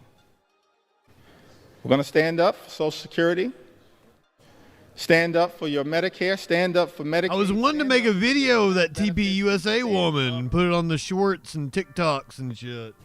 For you. But I don't have the willpower to do it. I'd also note, parenthetically, it is real. Oh my God. It's not rhetorical. I'm going to have to watch the clip at least. They'll probably show it on Majority Report or something. Are claiming to stand up for people like William, a 57-year-old man living in central Minnesota. Yeah, I'll probably just like Majority Reporter play it. Two things that are of interest to me. If not like the Vanguard or somebody, I'll pop up and see a clip. Insulin-dependent diabetic. I'll let them watch the whole thing so I don't have to. And then also says, I rely on Social Security, Medicare, Medicaid, and SNAP benefits to support myself. Which suggests to me that William actually may have been a beneficiary of some of the hard work that has taken place on this side of the aisle. His life is not perfect. There's still a lot of work that needs to be done. But as a type 1 insulin-dependent diabetic who's also on Medicare, as a result of the Inflation Reduction Act, his insulin at this point, I started watching some more news. $35 per month. And it's another Jordan Peterson video about the Surrounded. On the type of work that we believe needs to be done. Because we are committed to lowering your costs.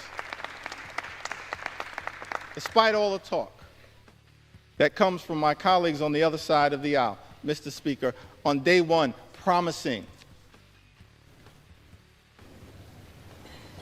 to lower the high cost of living. Costs would go down on day one. Costs haven't gone down. There's only one high type of living I approve of America. You're Willie Nelson high. You're smoking some of the best dope God ever put breath in. Remains far too expensive. And as a result of some of the reckless policies coming out of the Trump administration, including the Trump tariffs, on again, off again, creating so much uncertainty. But certainly, yeah, huge fan of Cody. I didn't even know I was a fan of him, because he wrote for Cracked. Did a bunch of shit that I loved on the interwebs before I even knew what his name was. We're committed to lowering the high cost of living. We're committed to same thing with like Robert Evans. Making sure that every he had all those like cool pieces about drugs and crack. In this country can afford to live the good life. Good paying job, good housing, good health care, good education. We have crossed the 11-hour mark. We're committed. I have been on stream for 11 fucking hours. Every single American like William can afford. Well, I guess technically there's a 5-minute countdown, so I'll stick around another 5 minutes. Doesn't make life. Make it to 7 a.m. on the East Coast. It makes life more expensive. The gentleman suspend. What? House will be in order. Oh. As caffeine kicks in, please take your conversations outside the chamber or in the cloakroom. Gentleman's recognized. They're all bored by him, too. Thank you, Mr. Speaker. Without Medicaid, Heather from the great state of Minnesota writes, without Medicaid, my 3 kids, I mean, if this motherfucker can go all day, no insurance, and make sure that it doesn't get passed today, I guess I'll give him props. And schizophrenia medications. Because it will piss Trump off. Have access to health care. Let me see if Trump has said something on Truth. Physicals, vaccinations, and dental cleanings. Heather lives in Minnesota's 8th Congressional District, represented by our colleague, Mr. Speaker. He has not truthed anything since his rant in the middle of the night. His all caps, vote should be easy. Writes to us. From Missouri, the Show Me State, a state ably represented by... I'll show you. Representative Emmanuel Cleaver and Representative Wesley Bell. My caffeine did nothing for me. That coffee Lynn did not faze me. I'm ready to fall over. 70 with very little family left and have been diagnosed with breast cancer. Libertad, I'm barely awake. Severely disabled. He already has... Did you go to sleep? Lost transportation services due to low Medicaid funding. After my stream and if get up and I'm still on. It will be disastrous for my situation. Yeah, Matty B, my jokes aren't much better. I'm really struggling Lynn here. knows that this one big ugly bill puts a target on the back of Medicaid. One of the senators from the great state of Missouri, Senator Josh Hawley, spent months warning about the damage that Donald Trump's one big ugly bill would do to the people of Missouri as a result of the all-out assault on Medicaid. And then turned around and voted to cut Medicaid from his constituents. I think Smokey's telling me I should go to so bed. Shocking. It's so disappointing. So heartbreaking for many Americans that a lot of people in the House of Representatives, Mr. Speaker, a lot of people in the Senate have talked a good game about Medicaid, but then turned around and done nothing to protect it. That's shameful. It disgusts me because I want to believe in the good faith of every member to look out for the people that they are privileged to serve. Donald Trump's one big ugly bill, an all-out assault on health care, an all-out assault on Medicaid, the largest cut to Medicaid in American history. This legislation will end Medicaid as we know it. Millions of people will lose their health care. Hospitals will close, including in rural America. People will lose their nursing homes. 1 in 4 nursing homes may close. I didn't. I missed it. Of this dangerous... Yes, Holiday, supposedly we get a vote after this speech, but I am not sure that this speech isn't going to still be going on when I come on in 13 hours. As a result of Donald Trump's one big ugly bill, because I have now officially been on this screen for 11 hours. That's unacceptable. It's after 7 in the morning. That's un-American. I'm pretty sure this dude isn't stopping anytime soon. And that is why I'm going to need stand on this floor. I'm going to need sleep to come back. Aggressively pushing back. I didn't have dinner. I never had dinner. Americans on their behalf. Oh. Pushing back on their behalf. Because Cats they will are be all so want me to go to bed. absolutely devastated if this bill were to pass in the House of Representatives. I'm assuming he's still going to be talking when I wake up. Because what's the point? If he ain't going to do this all day, then it was point. If he's and rewards. There was no reason to go for 2 hours if you ain't going for 10. Why is it that every time, Mr. Speaker, Republicans have the opportunity to govern in a partisan way, you immediately race? Republicans immediately race. Thread, the person you told me to raid is not that provides massive on yet, so sorry, I'm not going to do that. But two of my favorite people in the world, for the wealthy, the well Polyproblemists and Redolent Thought in this country. We've seen this. They're hanging out, so I'm going to send you guys over to them. Time. Oof. During the presidency. I'll see you guys here in about 13 hours for the Troll Patrol Live. Go ahead, light one up. Tip. Oh, wait a minute. Wealthy, the well-off. Can't really do that first thing in the morning. Don't do anything I wouldn't do. However, that doesn't limit your options very much at all.